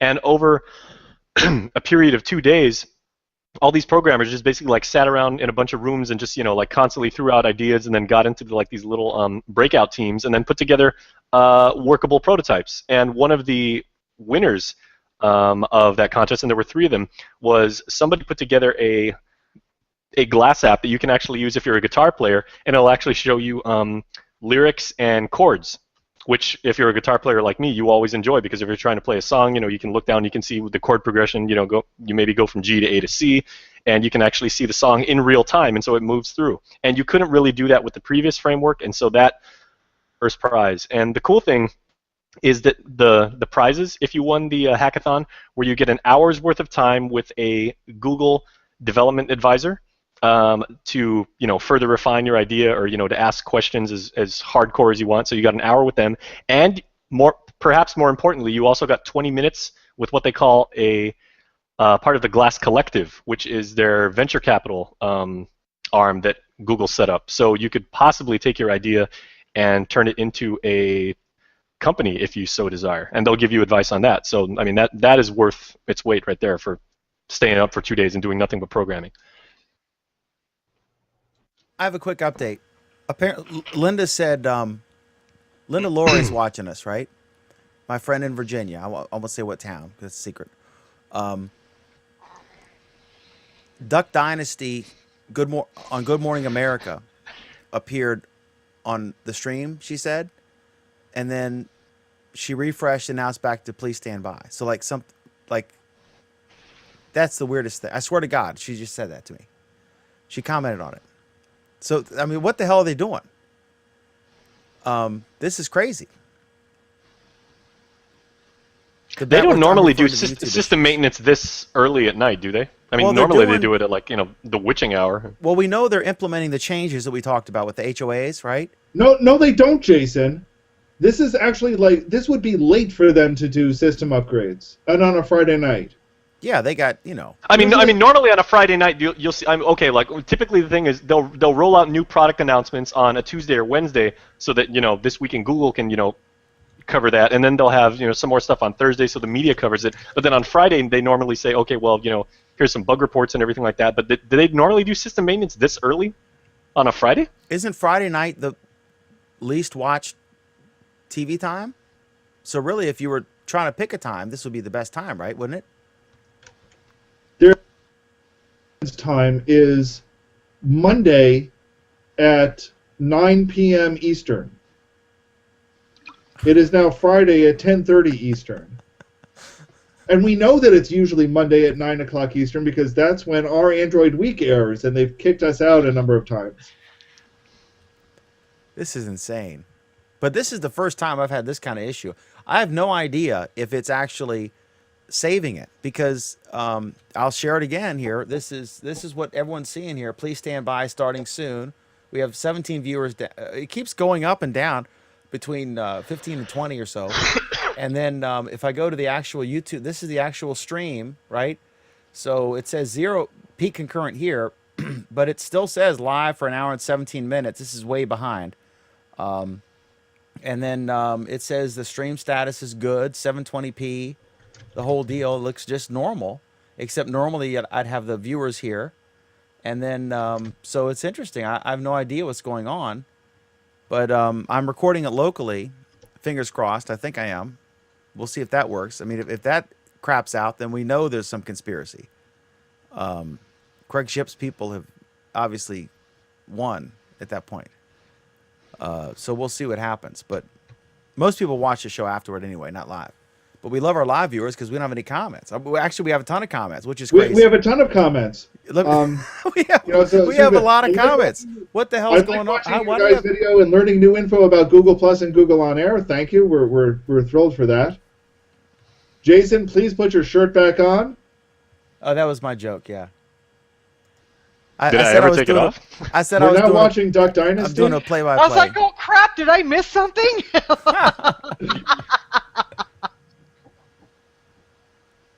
Yeah, it says stand by. There's no shouting tonight? Actually, you know why we're standing by is because the concert sold out. We're in the standby line. Okay, anyway. Would that be the Billy Joel concert? That's assuming right. so, yes. That's right, Jason. Play us a song, oh piano man. If Yeah. I didn't get Nobody gets that, man. Oh man. Yes, I we're know in the it. mood for a I melody, got it. Jason.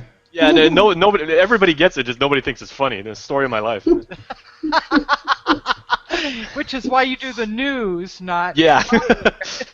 Yeah. No. Trust me. I've said a few. I've tried dropping a couple punchlines during the news, and it's like I have died on stage. They're like, Let's see, that's Here's your blooper in the story. making, huh? stick to it. No, actually, no. Okay, funny story. Since we probably have 3 people watching us, we did a story.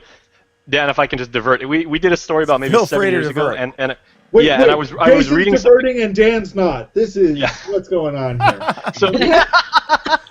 So my news team did a story, right, and we were doing something about people, because we had a real big problem here with our sewage system about people dumping fat and oil and grease down the drain, and then we had a real bad problem with it. So our local utility agency for the water system launched this huge advertising campaign, and they said, nobody, please don't do anything with, dumping fat and oil, and, we want to have this educational outreach and everything. So, of course, I come back on camera, I was like, so I guess you can say that grease is the word. And nobody got it. oh my Nobody god. freaking got it. I said, You're trying to say that they don't have groove or feeling? It's not the time or the place? Yeah. I heard that Apparently- you guys don't have any birds in Guam, but you don't have a sense of humor over there either. Apparently, nobody got that joke. There are literally like no birds. Do you see? I mean, is it true that there's no birds in Guam because you have the snake overpopulation that kills all the birds? No, actually, I dispute that, because I've lived on Guam now for 34 years, and there are birds on Guam, because a bird has never crapped on my foot until last week. Wow. You That sure it happened for wasn't the a very bat? first times. You sure it Huh? wasn't a bat? They have those No, big the giant- bats stay in the mountainous side. They stay like in the jungle. Okay, serious question. Obviously, on a tangent here. Like when I go outside during the daytime, especially in the morning, or if I'm driving around, there's no not seeing birds. They're all over the place, vultures, all kinds of birds, and you hear them constantly. So is that in Guam? Like, if you go outside, is there like no birds? Because this is in the Wikipedia article, which could be wildly inaccurate. We have no idea. But is there like a dearth of birds in Guam? And aren't you an There are island? certain and there are shouldn't there certain be kinds like of birds, birds but on they're an not the island? kind of birds.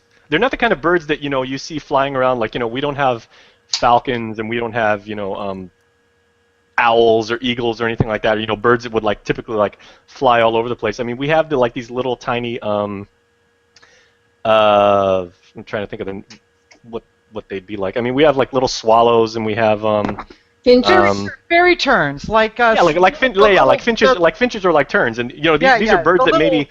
Seabirds, right? Yeah, they kind of jump branch to branch, or they maybe fly up to a tree, but they're not going to go a couple miles at a time. So it's because of snakes, right? So if you venture into your backyard 20 or 30 feet, will you be bitten by multiple snakes? I mean, is it there's snakes everywhere, like the opposite of Ireland or whatever? How does that work? I mean, You've been watching too many episodes of The Simpsons, I think, Dan. no, this is the origin. They said that you there's used to have another birds reference in nobody's gonna Guam, get. and now and then Oh man, I somehow, have 0 for 3 so far. No, I heard that there was some sort of invasive species of snakes that came to Guam, and that they Yeah, eat the birds, and so now you have no birds. Is this wildly inaccurate, or I mean, you just said It would. saw your first bird poop in 34 years, so obviously there's some legitimacy to it, perhaps. Yeah, I mean, we have a brown tree snake problem, and the snakes have a tendency to the birds maybe foraging for food or whatever, laying a nest, and then the snakes come and they feed on the birds. And the snakes also have a tendency here, because it's so hot and humid, to crawl up to power poles, and either they try and go take a nap on the power poles, or they think the power pole is worth mating with for whatever reason, or doing something. I mean, I'm no biologist, but whatever. Or they do, and they cause island-wide power outages, because the snake crawls up there and winds up wrapping itself around a circuit and blows the entire power grid out. So to combat that problem, a few years ago, the Department of Agriculture from the feds, they started flying and dropping basically acetaminophen tablets into the jungles, and the snakes would go there and they'd eat those and they'd kill the snakes. So this also that's has nothing insane. to do Yeah, with that's Google crazy. Plus. When we lived on Guam, the houses were like brick, right? And except for there were these missing bricks in strategic places around in case of a tidal wave or some kind of torrential flood or whatever. Yep. So the house could just drain, and the snakes would come in through the openings or whatever. So we would. Yeah, my sister got bit by a snake in her sleep when she was a little girl. And in my geckos all over the walls and everything. In my defense, I knew the story Jason was going to tell about the telephone tower, so that's how it relates to tech, Alan. So you don't get mad at me for having a rare ADHD moment. Why would I get mad at you, Dan? I can't imagine. Okay, so should we move on, or should we stay on the bird poop thing? No, by all means, let's stay on the bird poop. But okay, I got to ask. gonna be a Let me just red get an answer from Jason on this. Seriously, when I go outside, if I drive, I will see. There's no way in the daytime I could drive without seeing multiple bird shadows going from point A to point B every day, all day. In Guam, how often do you see an actual bird? No, all the time. They're just not flying completely overhead. I mean, we've got a lot of we don't have a lot of birds that fly. We've got a lot. No, we've got a lot of. Are they ducks. dodos? Do you have extinct dodos? Well, actually, our official Guam bird out here is called the Guam rail, and it's somewhat extinct right now. But it's a bird that does not fly. Oh my God! No wonder they're dying. They're sitting ducks. Well, you like have fish. to realize that Guam is out in the middle of the Pacific Ocean, and just like on Galapagos, they develop characteristics and that are unique. Look at New Zealand. I mean, or Australia. All their birds, none of them fly either. Oh, sure, but the situation in Guam is that is it the brown tree snake or the black tree snake, whatever it is? Yeah. And we're so far away, the migratory habits basically can't happen, because if a bird was going to come out here, it would have to fly at least 1,500 miles, which most birds can't do. Yeah, the Right. albatross is probably the only bird that could handle that. Yeah, and people believe that the only reason why we have a brown tree snake problem out here is because they got on a crate. Imported. Some people believe from the Philippines, and then they were imported here. That, Yep. You know, I mean, we had a black widow spider come in here last Christmas on a shipment of Christmas trees, and that was one spider. Yep. How do they find These one- are the incredibly compelling stories that my colleagues and I cover on a daily basis. You really have. And apparently, this is the incredibly compelling story that we're covering tonight on Google Plus Week. But luckily, KUAM has lots of nice business and community and personality feature profiles to fill in those gaps in between. I find it the next amusing that invasive species invasion. Go ahead, Anthony. I find it amusing that this is all being blamed on tree snakes, but basically Jason is saying that big birds of prey are the ones that are not on the island. No, it's Jason's well-known dislike for Filipinos. This has just been an ongoing no. controversy. I'm just kidding. And given the situation in the Philippines, we shouldn't say that at all. No, there's the tree snake was an invasive species with no natural predators. I actually speak better. I speak better Filipino than I do the indigenous tongue out here. Really? Yeah, I speak better Filipino than my dad's language. Is the Guam or Filipino beer better, though? That's the question. I couldn't tell you. I stopped drinking years ago. Okay. All right. So, John. Okay, I gotta hit some of the comments here. They're right. A fun, lively talk show. There's no video. And then we got. This is amazing. Literally, we have a show with absolutely no content because the YouTube screwed up right now. I think it's because they're implementing the stuff we talked about. But I think we've got content. We're just not hitting it. There is an agenda. But look at all this. Look at all these. I mean, we have no content going out live, and we have tons and tons of 16 comments. It's And actually 16 viewers. yeah, we have unbelievable. So that's wild. It's we've become a meme. I imagine this will be. Hopefully, someone will make this into a meme. I've never been one before. Oh, Dan, I can totally make a meme out of you. No, that one guy made a meme out of me. He put me on. Oh, you're just asking for it now, Dan, especially after the video you made with me the other week. That's funny. Oh, Yeah, you're I in did trouble this. now, Dan. Yeah, I trolled Alan, and the Huffington Post shared it as an excellent example of a funny animated GIF, and then it went crazy, and I commented, "Boy, Alan's going to get me back for this good," and the Huffington Post plus one of my comments. That was pretty funny. But anyway, and I think they follow our entire panel, which is cool. Yeah. The Huffington Post follows all of me and all the Snark sisters and everything. So yeah, I think it's funny. So they're invading. They're like the brown tree snake of Guam. They're slowly taking over. Yeah, Okay, so Jason's got 15 minutes. Okay. all right. So do we have additional topics, Alan, perchance, other than the tree snake? We do, but do we actually want to cover them? We can do whatever you guys want to do. I mean, It's your show, Dan. I mean, obviously you find bird poop more interesting. we're back up to 19 live viewers. We don't want to disappoint. This is insane. We're literally gaining viewers. Jason just left. We seem to have lost Jason, too. I've offended him with my brown tree snake jokes. It's a sensitive topic.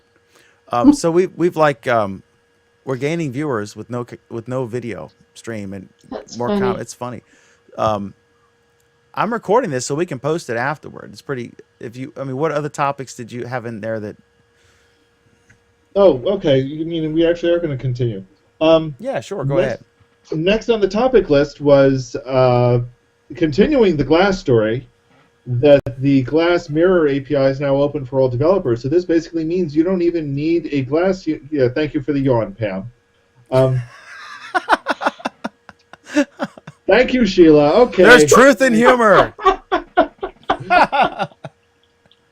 The Mirror API is now open. This means that anybody can write apps for it. You don't need a Glass device yourself. You still have no way to actually test it, but you do have a way to write them. Fun, exciting. Any thoughts on this, anyone? No, I didn't think so. Go ahead, develop something, Alan. I've got stuff that I'm developing. It's out there. People are using it. For Glass? For Glass. Really? Cool. Really? You sound shocked. Like you don't think I developed anything? No, nothing. I'd like to know is, will they open glass up to the public? You know, down the road? You mean actually start selling it on a Yes. consumer level? Yeah. Yeah, at some point. I mean, more and more there are lots of people who are coming into the program, so there's plenty of explorers at this point. But yeah, it would be kind of foolish of them not to sell this at some point when it's ready, and it's not ready yet. Yeah. Still kind of buggy, huh? They've Mhm. only just started the GDK, so you're going to see more being developed for it. Mm-hmm. The entire environment for doing this isn't quite ready yet, Right. so it's still a beta product. Yeah. And I It's- think once it's ready, it'll be ready. Yeah. Well, Yep. good. And hopefully it'll cost less than $1,500. Yeah. If they want to sell any. Yeah. Of course, on the other hand, the way this is going, you may end up getting several versions for that $1,500, right? I don't think we're going to see too many more hardware upgrades, to be honest. The current crop of hardware upgrades were to address a bunch of very specific problems. Is it ready for prime time yet, or not? I think it's pretty close. I think there's the biggest issue is it's going to launch and there's not going to be a lot of software out for it yet,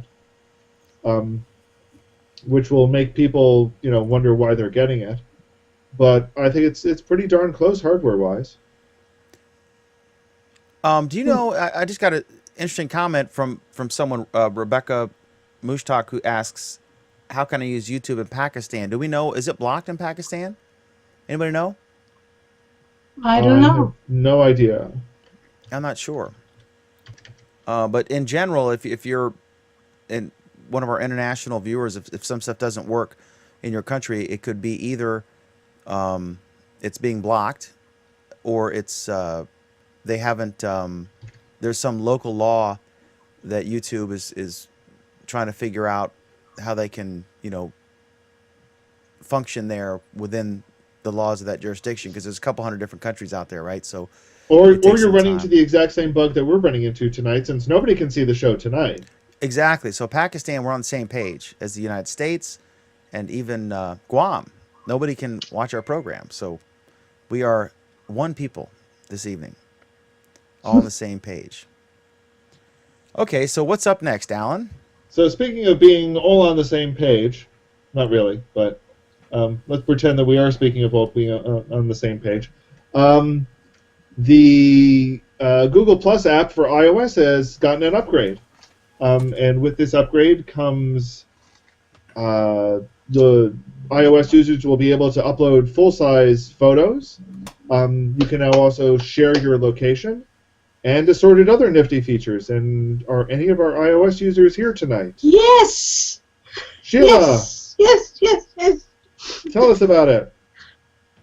Well, I haven't Downloaded it yet. Oh, I no, haven't. Why not? I didn't know about it just now, and it's on the charger.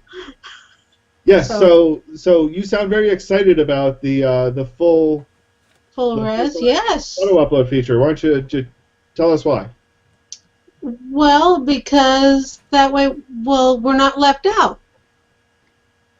We're just as important as your Android guys. I mean, gee.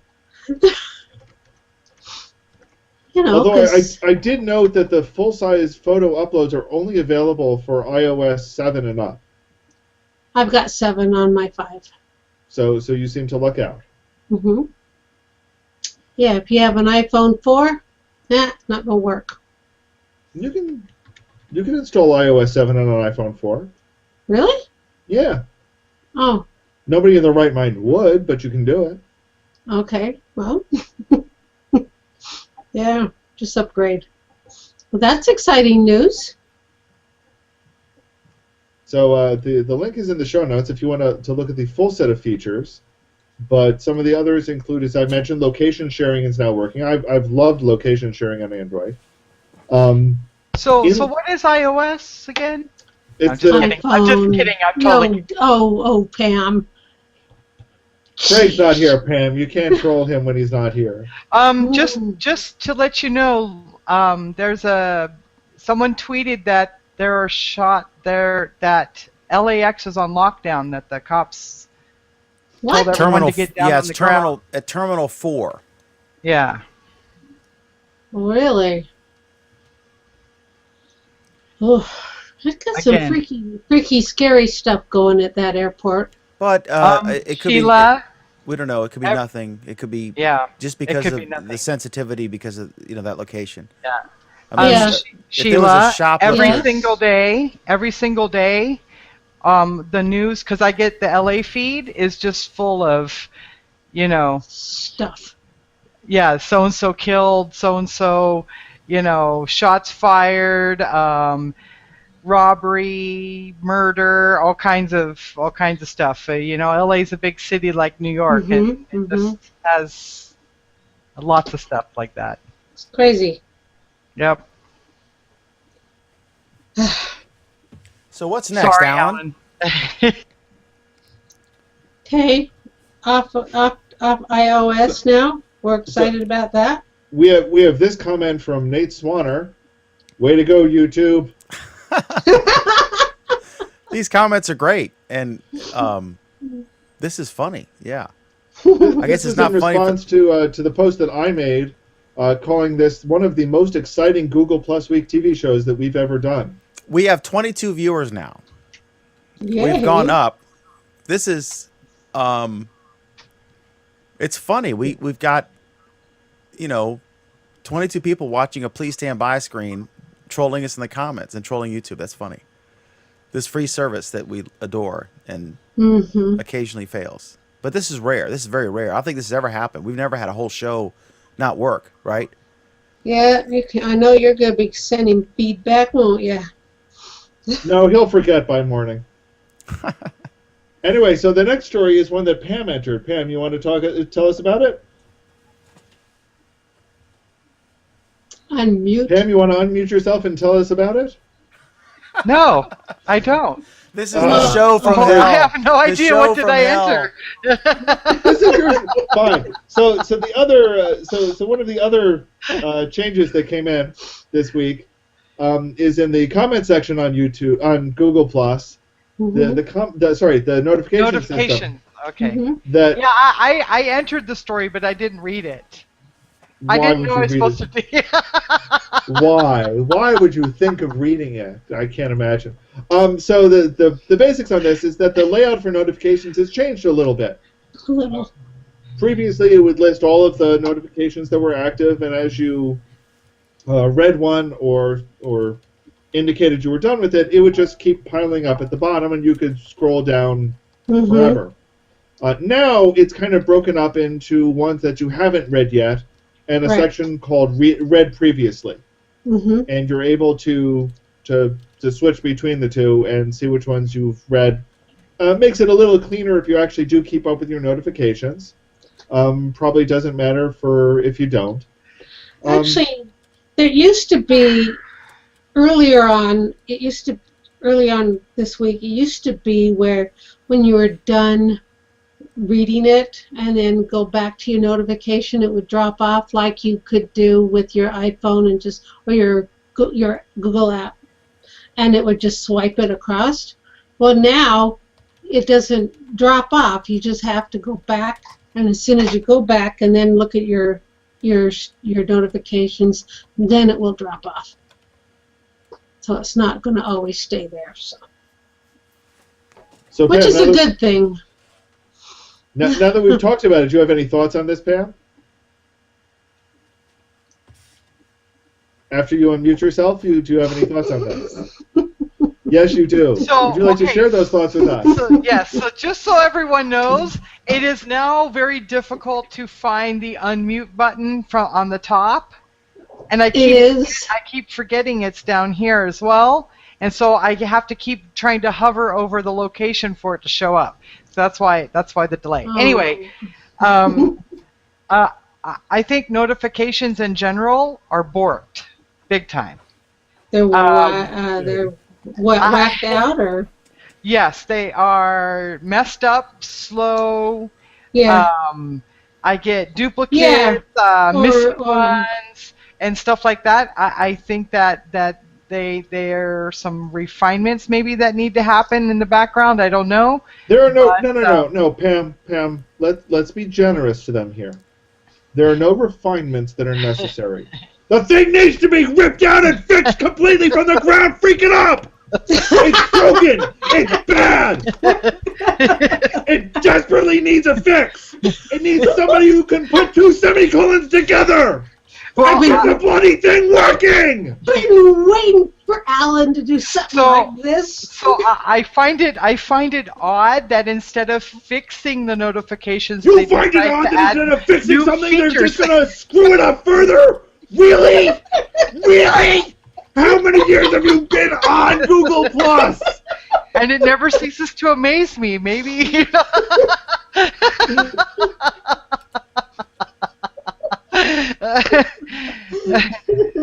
They don't want Yeah. much. Yeah.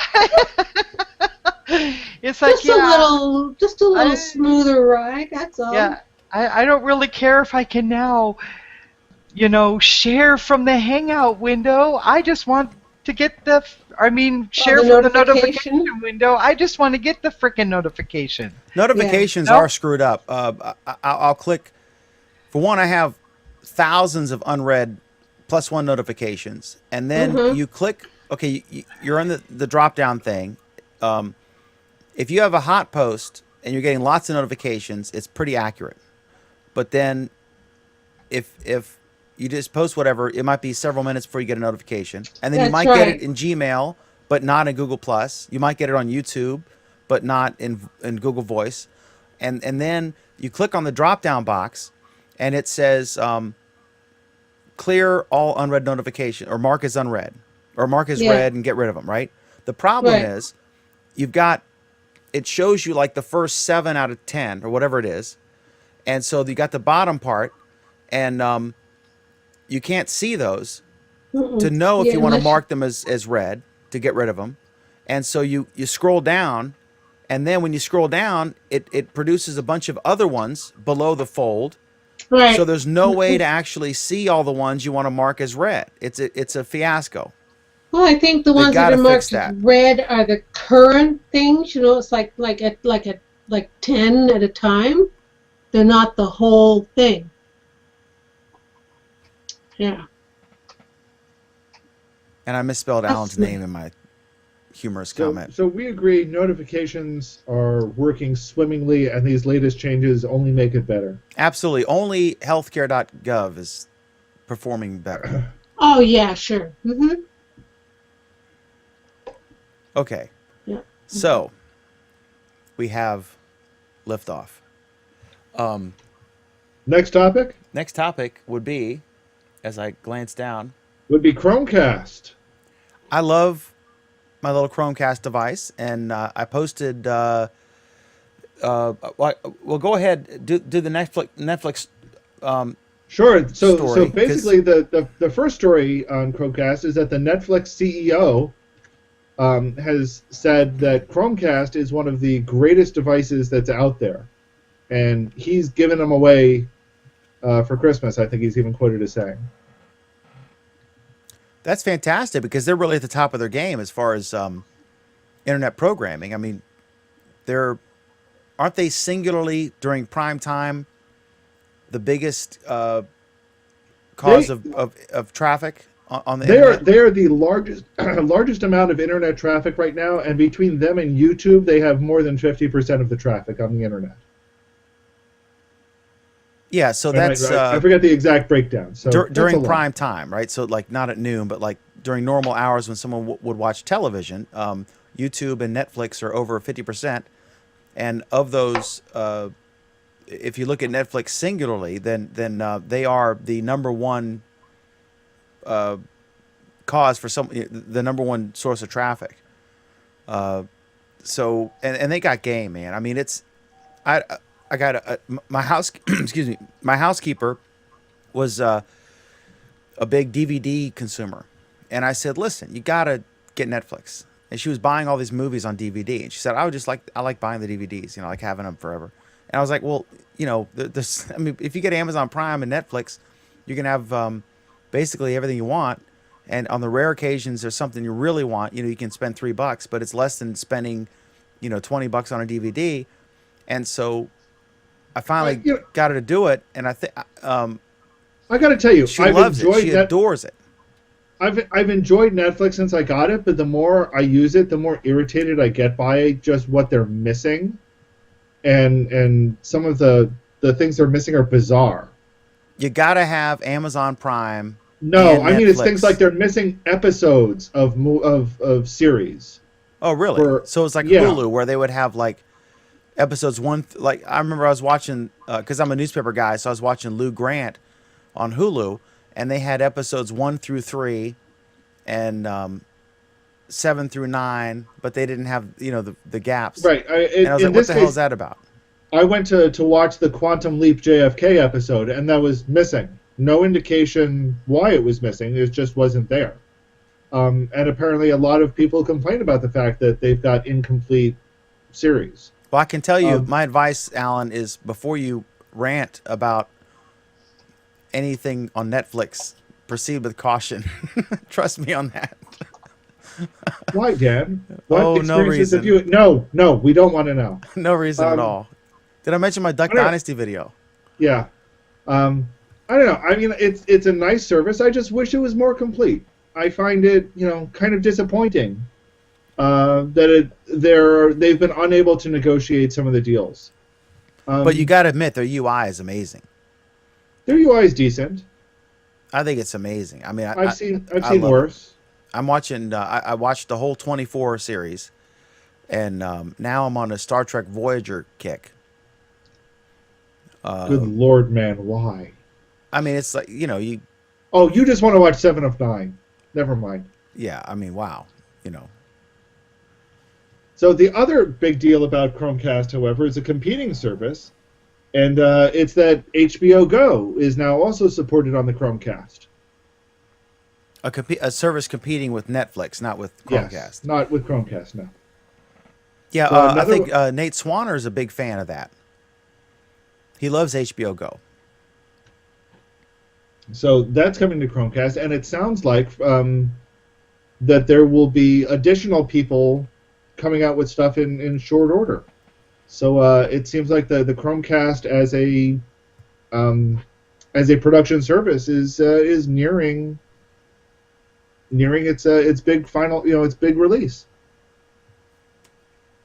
I know that when I was at the GDE Summit last week, just about everybody from out of the country went to the local Best Buy to pick up as many Chromecast devices as they could to bring them back home. So it's popular. It's popular everywhere. Wait. A Google product that you can't get outside of the United States is popular at a Google event? Well, it wasn't just It wasn't just at the Google event. These were people who were coming in and were taking advantage of the fact that they were in the U.S. to bring to pick up some hardware. And the Chromecast was the most popular piece of hardware they were looking to bring back. But yes, your point is taken, Anthony. And the Chromecast just came out in.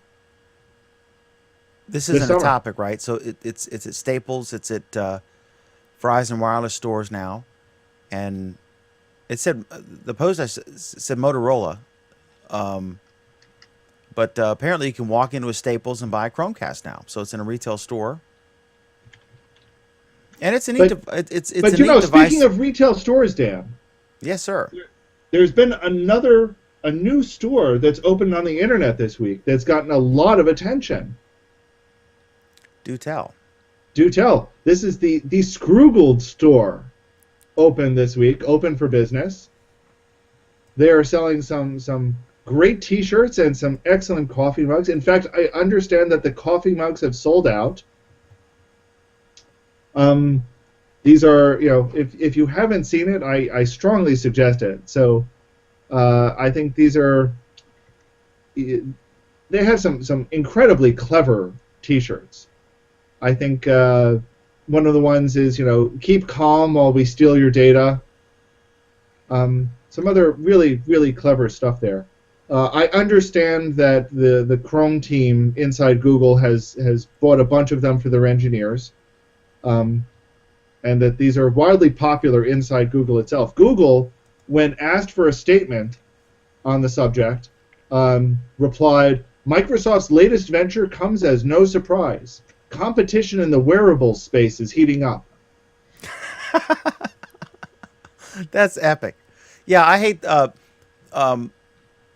Hopefully, this will end because Microsoft has a long, impressive history, and this is absolute nonsense. This son of a bitch who's running the company now is tolerating this.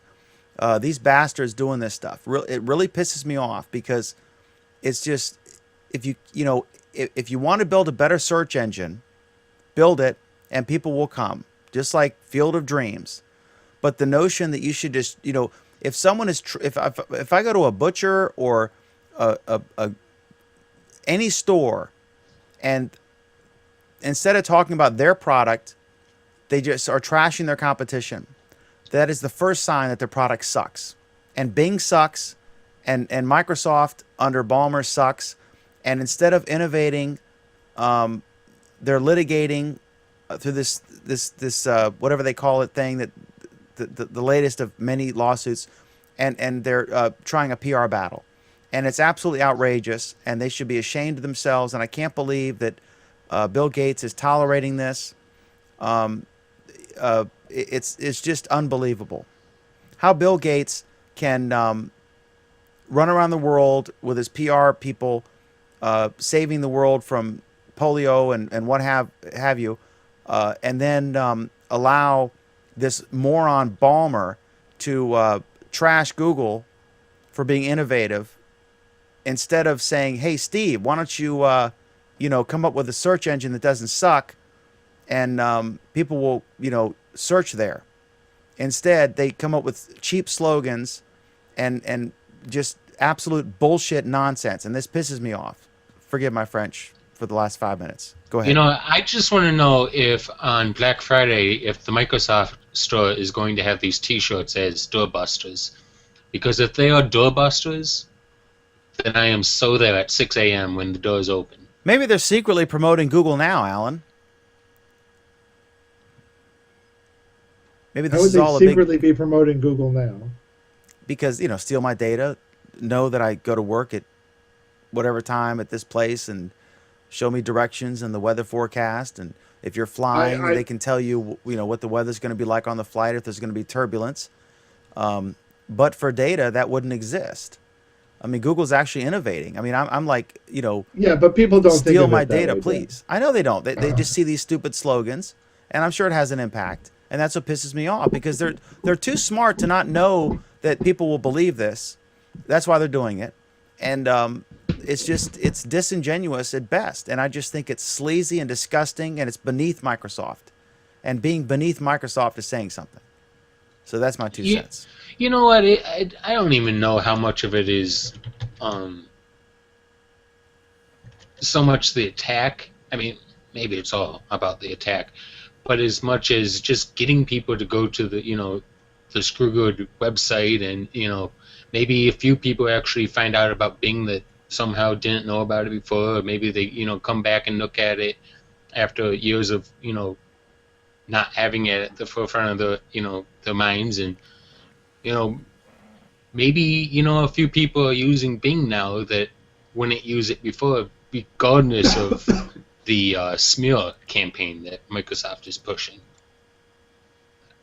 I mean, maybe someone actually likes Bing more than Google, and if they do, so help them. But By the way, a quick, oh my God, look at this. This is, you guys can't see this, but I'm looking at Nick Bilton on Twitter, and this is from KTLA. I see like soldiers at the airport. If you look at Nick Bilton on Twitter, he's got it, or KTLA, they've got it with rifles walking through the airport, and then there's always they're evacuating. people with rifles at LAX. Yeah, hopefully this is a false alarm. My goodness. So we'll see. So, Alan, what's next? So, Daniel. It would be more impressive if I said that with the New England accent, I think. I can't do a New England. My dad could because he was born in Worcester, Massachusetts. So, Daniel. Yes, sir. Next up, we have. Remind everyone that we've got a show Monday nights usually called Our Android Week. That's at 9 p.m. Eastern, 6 p.m. Pacific, and on the next show we'll be covering a couple of interesting topics. The first of which is actually one that I think we covered a little bit this week. We'll be covering it again. Google launching Play Newsstand, replacing some of its older news delivery systems, and this is a hybrid magazine store and RSS reader. You tried it out yet, Dan? I have not, and what I'm thinking about doing, because I looked at Currents today for the first time in about a year or more, whenever we first covered it, and I looked at it for the first time, and I was like, it still functions, and it was up to the minute news, right? So I was like, well, this is still running, and on my Nexus 7, which still does not have KitKat, and on my Note 2, I got the update for Newsstand. And so what I'm thinking about doing is updating one of them to Newsstand, because I'm guessing that will kill Currents off on that device. And then I can compare and see, just for curiosity's sake, which I prefer. But I think Currents, it's a shame. It was, I guess, a failed project. A lot of people were pushing it at first, because if you had X number of subscribers, then they would list you in the search or something like that. And so I always hate when people make an effort to promote a product and promote their presence on the product in exchange for getting some FaceTime on it, and then they kill the product off. So you've wasted all that effort.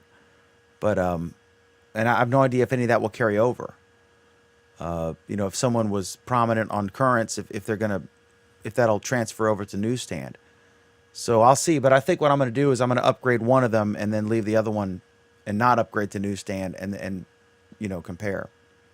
But I mean, everyone's trying to figure out a way to monetize digital content, and Flipboard has an excellent experience, and so we'll see where they go, because that's the future. We got to figure out ways for folks to be able to afford to create content and monetize it so they can get some kind of remuneration for their efforts.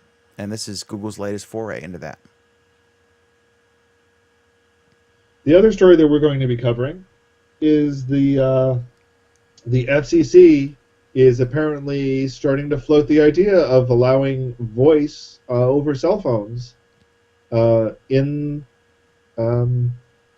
airplane flights.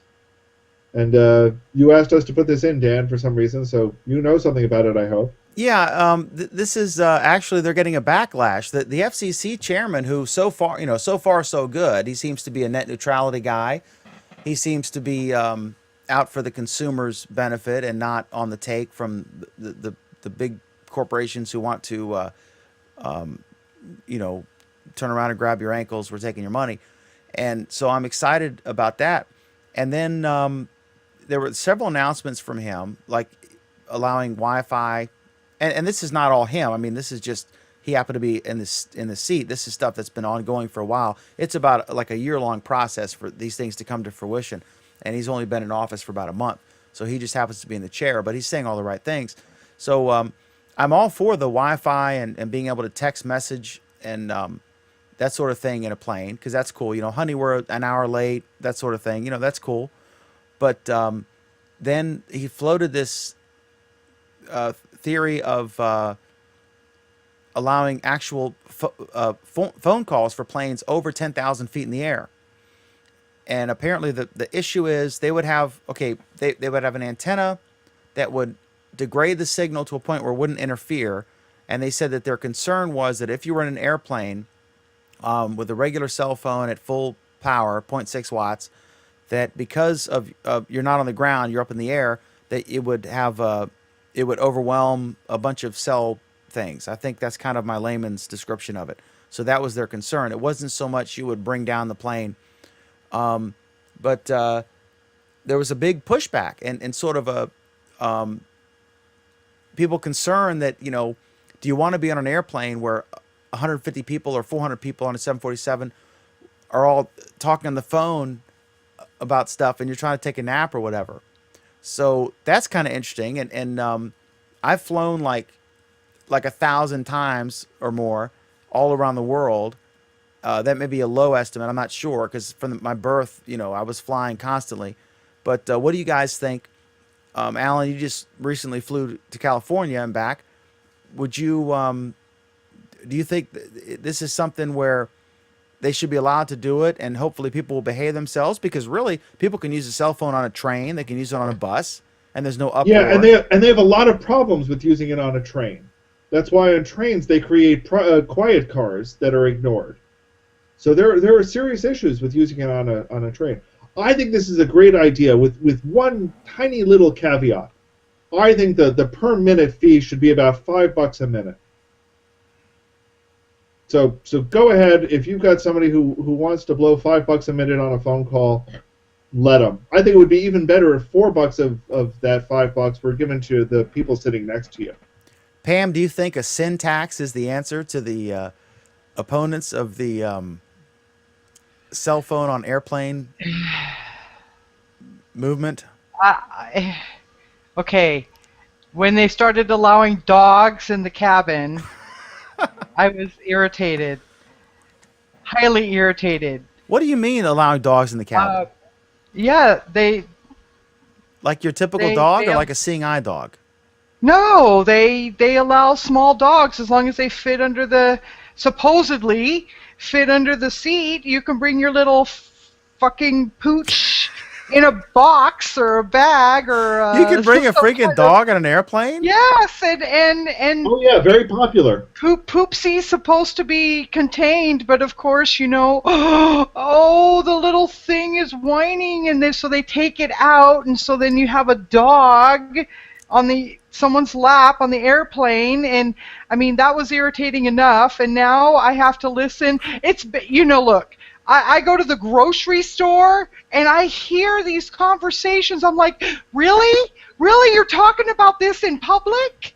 I mean, I'm sad because we pay to get herded onto this thing and packed in like sardines, and we pay a lot of money to be treated like cattle, and now I have to listen to some inane conversation by, I just can't. I don't know. I think I'm going to become like that one sports guy that doesn't fly. What if your dog has to pee or poop? They have the little, oh yeah, that's always fun, right? Because Yeah, there's no Alan Furstenberg on a plane who can fill in for that. I mean, do you take him in the thing, and the little vacuum tube, he pees in that? No, they poop on these little diapers that they put in the lining or whatever. So then the whole plane smells like frickin' dog poop. I can't. They have Whatever. dog diapers for airplanes now, but Well, no, it's like a pad, like the oh my god. yeah, the heat, when the female goes into heat or whatever, or they line the kennels or whatever, these little absorbent pads that you can buy at the pet store, The more And they absorbent, put the it- better. Oh God, just horrible. Anyway. So this is the whole thing with you. You obsess about this. No, I don't have. I thank God I don't fly too often, because if I did, I swear I would need serious medication to just put me out for the flight. You should be a freshman U.S. congressman. You could get medication. Could you imagine? Could you imagine 45 people sitting around you, all having these conversations on the phone, like, oh, really? Really, he did that? Okay, well, what I want you to do is tell him he was bad and put him in the corner. Oh, God, I just can't even imagine. No, yes, I agree with Alan. $10 a minute. Easy. You're muted. And a portion of that needs to be paid to the people sitting next to you. I Oh. really think that. Okay. Yeah. I mean, let's face it. You can get your flight paid Look, for. You can't wait 3 or 4 hours to talk on the phone. Really? Really? You can't? It's like Oh. can't you just take a nap? Exactly. Crossword puzzle. Yeah. You know, There was And a you've got the story, though. internet There was a now. play That's about play every flight. solitaire. I have solitaire on my phone. Play solitaire. There was this story. I don't have a link, but if you just Google like seeing eye dog, man on plane, all the passengers walk off. I Yes. heard about That that. was really Yeah. something. Now, often when you hear these stories, the version you hear, you weren't there, so you don't know what exactly happened. Yeah. But the news I heard, which again I've no no Snopes test for this, but they said that there was a guy who was blind or visually impaired to the degree that he had a seeing eye dog, and he went on an airplane, and the dog is allowed as long as it fits under the seat. Well, the dog got restless, or there was like a delay of half an hour or 90 minutes or whatever it was, and the dog went out, and then they ended up kicking him off the plane, and the other passengers were so outraged at the fact that this blind person with the seeing eye dog was kicked off the plane because his dog got restless sitting on the tarmac, that literally all the passengers disembarked and said, we refuse to fly on this plane. And so that became a viral news story. Now I have no idea if this is accurate, and I love the comment from Phil Wilcox here. Best show of the year. I appreciate that, Phil. We have lots of viewers who are watching nothing because we're not broadcasting live. Yeah, so that was interesting. And I have no idea if the validity of any aspect of that, but it just shocks me that you could have a regular dog on and sit in your lap and everything's cool. You're flying around and the dog's peeing and pooping everywhere, and they'll hand you a handy wipe, and everyone's cool with that. That's just mind-boggling. I mean, it's come a long way since my British Airways days of eating smoked salmon and caviar and free booze and Yeah. flying And you jaunting around the you globe. pay a crap load of money to fly jammed next to 2 other people. Okay, how about if you just put some Pampers on the dog? No, put him in the cargo bay. I don't want him on the plane. I mean, they have temperature controlled areas in the cargo bay. Put them there. That's where the cats have to go. Mm-hmm.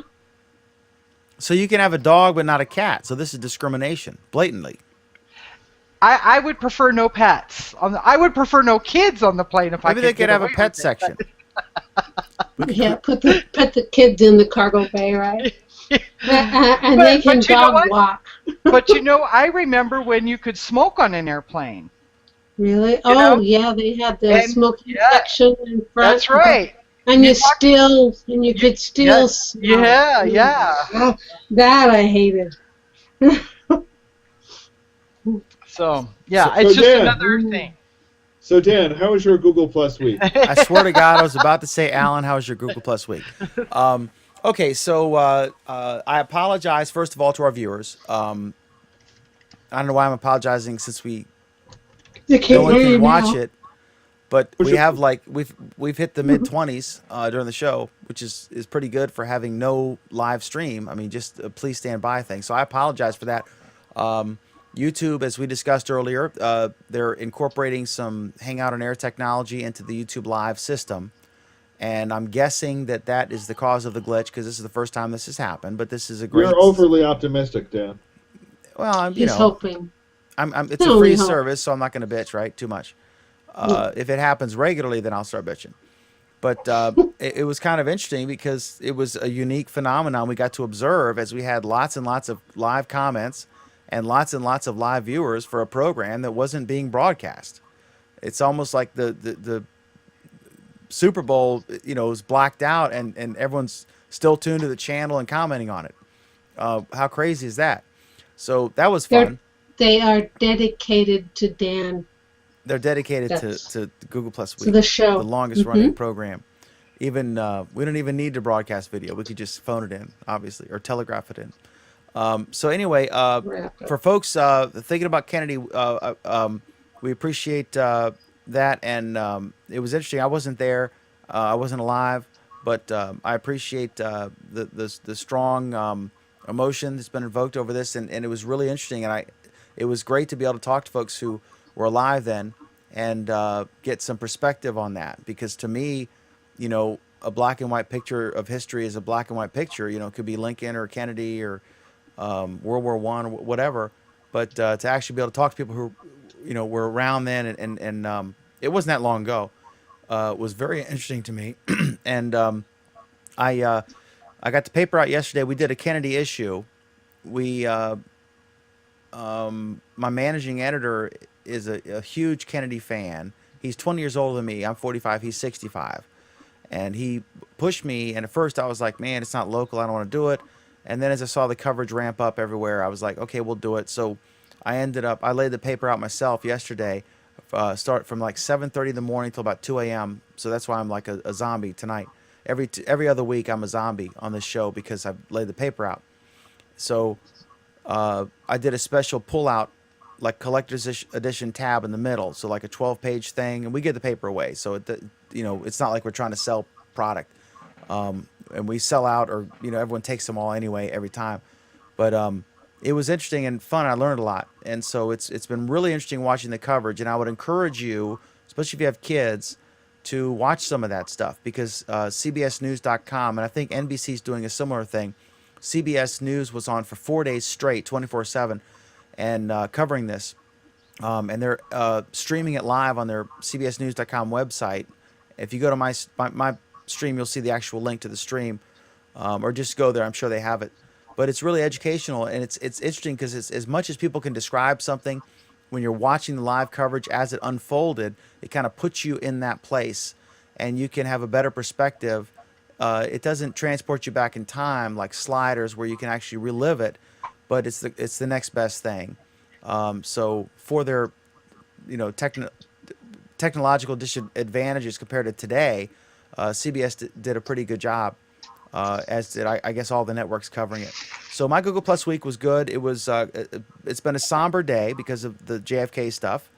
Well earned somberness, because it was a tragic event. A very popular and regal, majestic family was impacted in a very negative way. One of several tragedies for that family. So anyway, it was interesting, and I had fun parts of the week, and so that was my Google Plus week. Alan, how about you? What? Whoa! Oh, my Google Plus week. Sorry, it was closing there, I think. Ups and downs. It was started off fairly well. I was in Mountain View attending the Google Developer Expert Summit, so I got to meet about 60 other GDEs on a variety of different software development areas inside Google, or that work with different efforts inside Google, and it was good. A lot of discussing about where we saw our products working together, the things we liked and didn't like about the APIs, and a lot of good camaraderie. Just sharing ideas and sharing some common vision. So that was pretty good. Tell us about the food, and tell us, okay, for those of us who have not been to Google proper, right, in Mountain View, tell us what it physically looks like as you approach. How big is it? What's it like when you go in there? What kind of security is there? What's the food like? What are the people like? What do the offices look like? Are they fancy? Tell us, take us there. Don't show us. Don't tell us, show us. Tell us what it was like. I posted several pictures, and my theme for the pictures tended to be Google bicycles. They have a fleet of bicycles that they maintain that are around campus, and people are expected to just grab one from where the nearest one is when they need one, ride to where they're going, which could be across campus, which is, could be a mile away. The guy who maintains the bike fleet probably has like a PhD and moonlights at the local college. I'm sorry. I saw one post that said, I knew everyone at Google was smart, but I'm surprised that the chef is smarter than I am. I posted that. That was a friend of mine who works at Google said that. Proceed. I apologize for interrupting. Go ahead. No, it's okay, because it's a good quote. So, but part of it was also, I captured these bikes in some very nice pictures. I thought it was one of my better photo sets of photos. But it kind of was an example of what campus is like. The core part of campus is 8 buildings clustered around 2 different quads, and if you can think of what a college quad looks like, that's kind of what these buildings looked like in a lot of ways, except they were modern buildings. And then scattered around it are dozens or scores of additional buildings that Google owns. I don't even know how many buildings they have on campus in the area. Someone just posted an aerial shot. Let me see if I can find it. But it's truly astounding to realize just how big the campus as a whole is. And to think, you've got a ton of people working on all sorts of Google products in this area. In fact, while we were there, I only visited like 3 or 4 different buildings. That's where most of the groups that I was interested in were. So we were brought from our hotel via chartered bus, and had most of our meetings in one of the buildings that they call their partnerplex, where they meet other companies that are partnering with Google or whatever for various reasons. Had a number of seminars, a number of breakout groups into smaller rooms and so forth. We had breakfast was catered in that room, was very good. Lunch and dinner were held at Google cafeterias, and the food was excellent. It's pretty amazing just to see how much what kind of a grand scale they do here. To give an idea of just how many people are on campus, there are 31 different cafeterias run by Google across campus. And I only know that there are 31 because one of the Google Plus developer relations people that I knew is new there. This was his first visit to Mountain View as well. And his goal was to eat in all of them before he went back to his home location. And he said it's going to be quite a challenge. But it's I don't know, it's exciting. There's this sense of that they can do anything there, and it permeates throughout the entire campus. From what I understand, they take care of their employees with that type of stuff, with the amenities that they have. They take care of them not just with the amenities, though. They take care of them I posted that link in the Hangout. Yeah, Alan, go into that. Let me just finish. Go ahead. Let me finish responding to Sheila. It's not just that they take care of them with the amenities, because they do. By all means, right. They do. But it more than that. I was speaking to a friend who had worked in a number of big companies in the past, and I said, how is Google different? What is it really? You've been in a lot of big companies. Is there any difference here? He said, yeah, the biggest difference. Every company gives you something to do, and they kind of push you to succeed. Push you to do something for the company. The biggest difference is that at Google, they give you everything you need to do it. They give you every possible thing you can need to actually succeed in your task. Well, they give you what you need to never leave the campus. The only thing that's missing are beds and pillows, right? They have beds and pillows. Yeah. No, my point isn't just, yes, they give you all those amenities. It's that the work that you're doing, they are actually empowering their employees to do the work. I mean, Pam, you work in a big company, correct?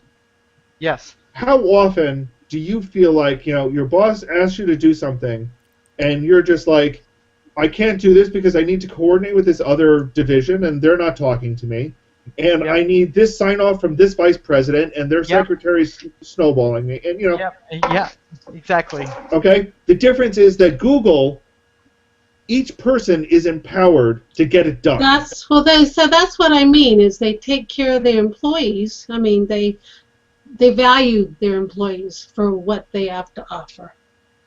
Well, also, I mean, let's not kid ourselves. They have a cash cow in search revenue, so they have tons and tons of money. they can throw at stuff. You know, crazy ideas that could bear fruit, like balloons in the sky in Africa, right? I mean, what other company's doing that? I mean, that's insane, but it's awesome at the same time. So they have the benefit of But cash Dan, resources that other companies don't. Like if Dan, someone here's comes the- to me and says, you know, I need this resource, I have to weigh, like, you know, how much are we spending this month and what's the revenue and, you know, how am I going to make payroll? Google doesn't have that problem. So that's a big advantage that allows them that luxury of treating them. I mean, those folks are very blessed because two guys but at Dan- Stanford but came Dan- up with this brilliant but Dan- idea that has borne fruit, and now they can do all these things. Dan, but to But Dan- contrast it, you know, but Dan, Alan's right, by the way. Thank you. You know, I mean, if you've got an employee that you're asking to do something, you actually want them to succeed at what they're doing, right? Right. Yes. And yet the number of companies that say they want their employees to succeed at what they're doing and yet don't give them the resources to actually do it is huge.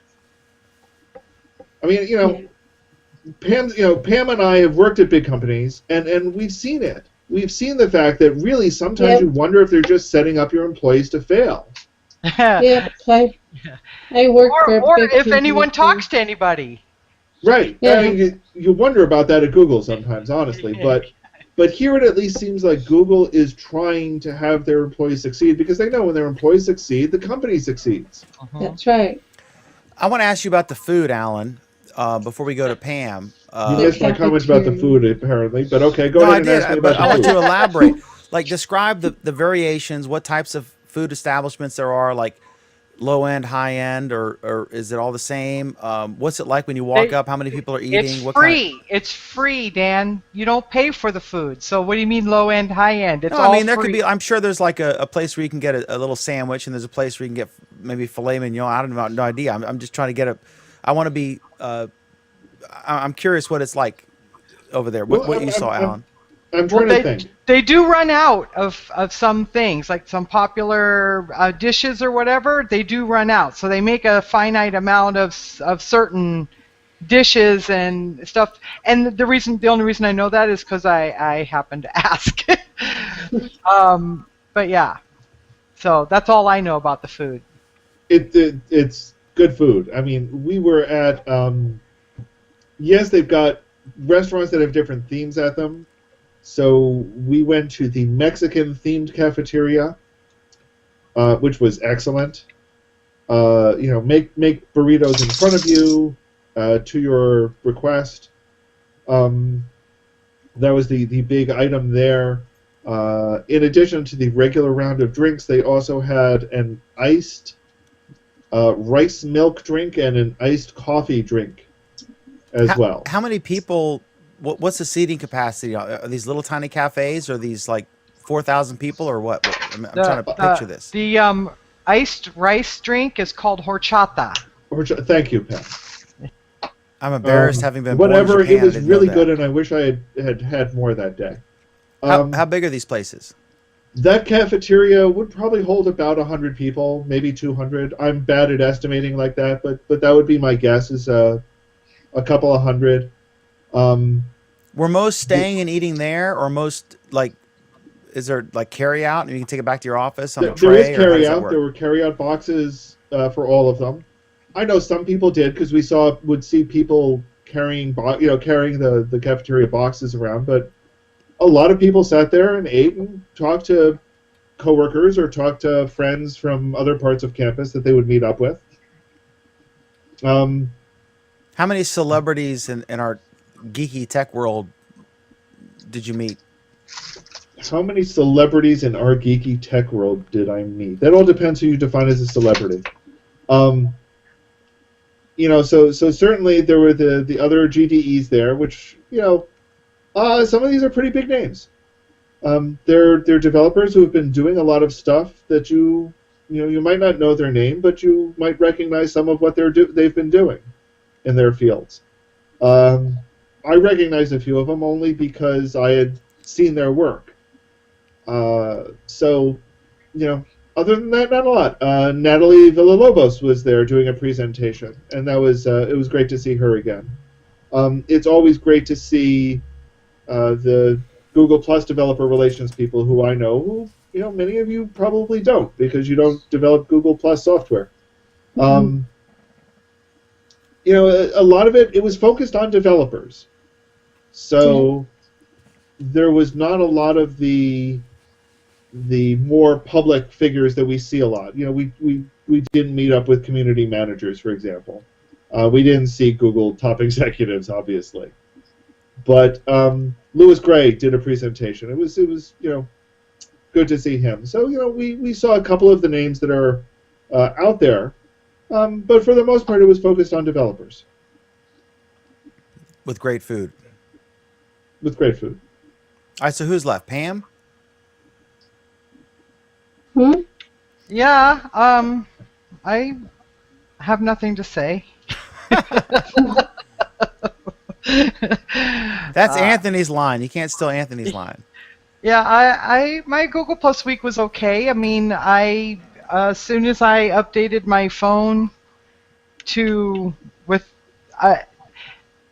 the new Google Plus update and the new Hangout update, immediately broke both, and I was able to get Google Plus working, but not the Hangouts. So Moritz was nice enough to go in, help me this morning in Hangout to get it fixed, and I spent 4 hours on it last night trying to fix it myself. And it turns out I did everything he told me to do. I just didn't do it in the order he told me to do. So I'm getting much better at troubleshooting my own crap. So We're going to make a geek out of you yet, Pam. yeah. Now, if you could teach me how to code, then I'm there. I'm trying to learn Visual Basic, and oh my God, I am not. I just don't think that way. So we'll see. But yeah, that was it. Notifications are totally messed up.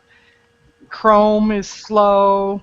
I'm just hoping they're just not loading it up so that my computer runs slow all the time. It's running so hot right now. I have a fan on it with Hangouts open and everything. It's just it just pings that CPU up.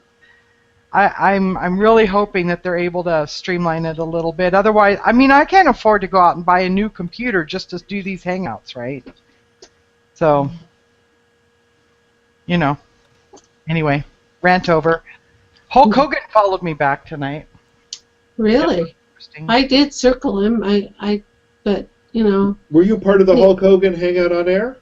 No, I wasn't. No. But I commented on one of the posts or whatever and said something to Mark Trappenhagen about Thong Thursday or whatever, and then he followed me back. So That's what got him. boy, yeah. Well, I commented on Michael Bennett, one of his posts, because he's also a photographer, and Hulk had commented on that, and I says, "How do we know you're real?"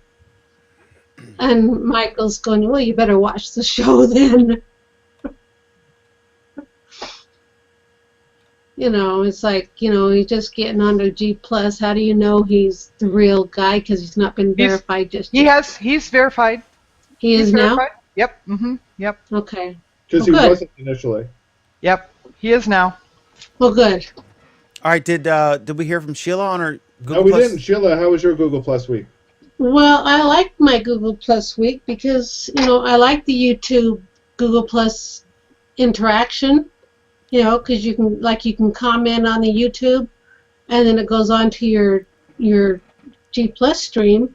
Well, one thing I did not realize either is when you give someone a +1 on Google Plus, you're giving that post a thumbs up on YouTube. Yes, that's correct. Yeah, and I like that. I like the way they're merged. So. Well, Anyway, that's a controversial topic, and but a lot of people don't like it, but I do. And if we could actually be seen, we'd see the controversy, I'm sure. I don't have the spam like a lot of people do, the hate comments. I don't have those. Dan, you need to link Sheila into that one post. which one? The one that the trolls just went after me and Oh. Oh, the show we did about it when. I played with the trolls. Yeah. Oh yeah, that was epic. Yeah, yeah. You know, this is gonna die down like anything. I think one analogy I made was the government shut down, and then that was all the news, and then the healthcare.gov site opened up, and nobody was thinking or remembering the shutdown. These are fly-by-night issues. It's a bunch of adolescent morons who want to troll posts with the luxury of anonymity, and they're bitching because they can't do that anymore, or at least it's more difficult. And some prominent YouTubers capitalized on that aggression and made videos. And I say to them that if you feel that strongly about it, you should just eliminate your AdSense account and stop monetizing YouTube videos if you don't like it. And you know, take your marbles and go elsewhere. Maybe go to Bing or Blip TV or some other platform and make pennies to YouTube's dollars. It was just the most hypocritical thing I've seen, and a bunch of bad behavior from children. And I don't care. And if they want to leave the platform, that's fine. No love lost. So I think it's a 2 or 3 week issue. That's what I said from the beginning, that they're all going to rant. Every time YouTube changes anything, they bitch because it's a juvenile audience primarily. So, you know, it's a non-issue, but it's fun to cover and talk about. And we had fun covering it and talking about it. But it's going to go away, and it's already largely gone away. I mean, I don't see like any kind of memes about it anymore. And you know, in the end, they own the thing, and they can do what they want with it. It's their property. So if you don't like it, you can leave, but there's nowhere to go to because, you know, that's the footprint to be on. So they had to fix it, and this was the logical way to fix it. So that's my thoughts. Anything else before I close? No, we're good. Folks, thank you very much for watching. We appreciate it. This is Google Plus Week. That is, of course, assuming any of you are watching it. Well, they'll be watching it later. Most watch afterward. It's 90% after the fact anyway, so we only lost 10% of our audience. And we'll probably actually have a really good view count on this one, I'm guessing, because there'll be controversy over the fact that we weren't live and everyone wondering why and talking about it. So, you know, plus the Kennedy thing, you know, that's always good. But I enjoyed that a lot. Hearing from Harold and Sheila and getting your views on what it was like as little kids, witnessing that coverage and the reaction you got from it. And so I wanted to acknowledge that. I talked to Alan before we did the show a few hours ago, and I said, do you think this is, you know, I think it would be conspicuous if we didn't talk about that because it's what everyone's talking about. And I said, yeah, a couple of minutes on it would be fine, but I know you, Dan, you would drag it out to an hour. And he did. And he did. Because, no, the reason I drug it out to an hour is because Alan, because I was... I was gone half an hour, Dan. I was so tired that... I was gone half an hour, Dan. I didn't read any of the links. I was incapable of describing them. And so I knew I had to stretch. And if anyone can, like, talk and stretch, Dan McDermott, the former award-winning, the Virginia Association of Broadcasters, award-winning radio talk show host, I can talk. For as long as you want. Just wind me up and let me go. Folks, just ahead. real quick, I am doing a Google Plus hangout in real life tomorrow in Carlsbad. So you're getting all social on us, Pam. Awesome. I know. If folks want to find out about that, where do they go? Pam Adger on ADGER on Google Plus. All they have to do is click if they do go. I posted it twice, so it's google.com/plus hotmom69 and you'll find a post. Yeah, Jonathan would today. give me that.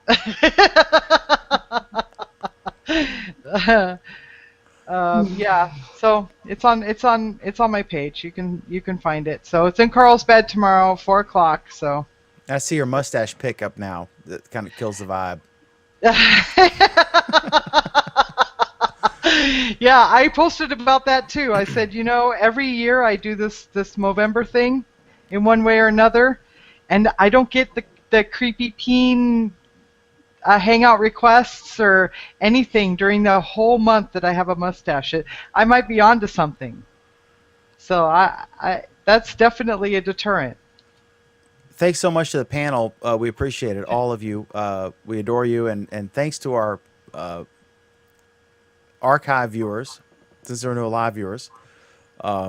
We appreciate it. We have a healthy number of comments, which is mind-boggling. This is a whole tonight's show could be a topic for next week's Google Plus week.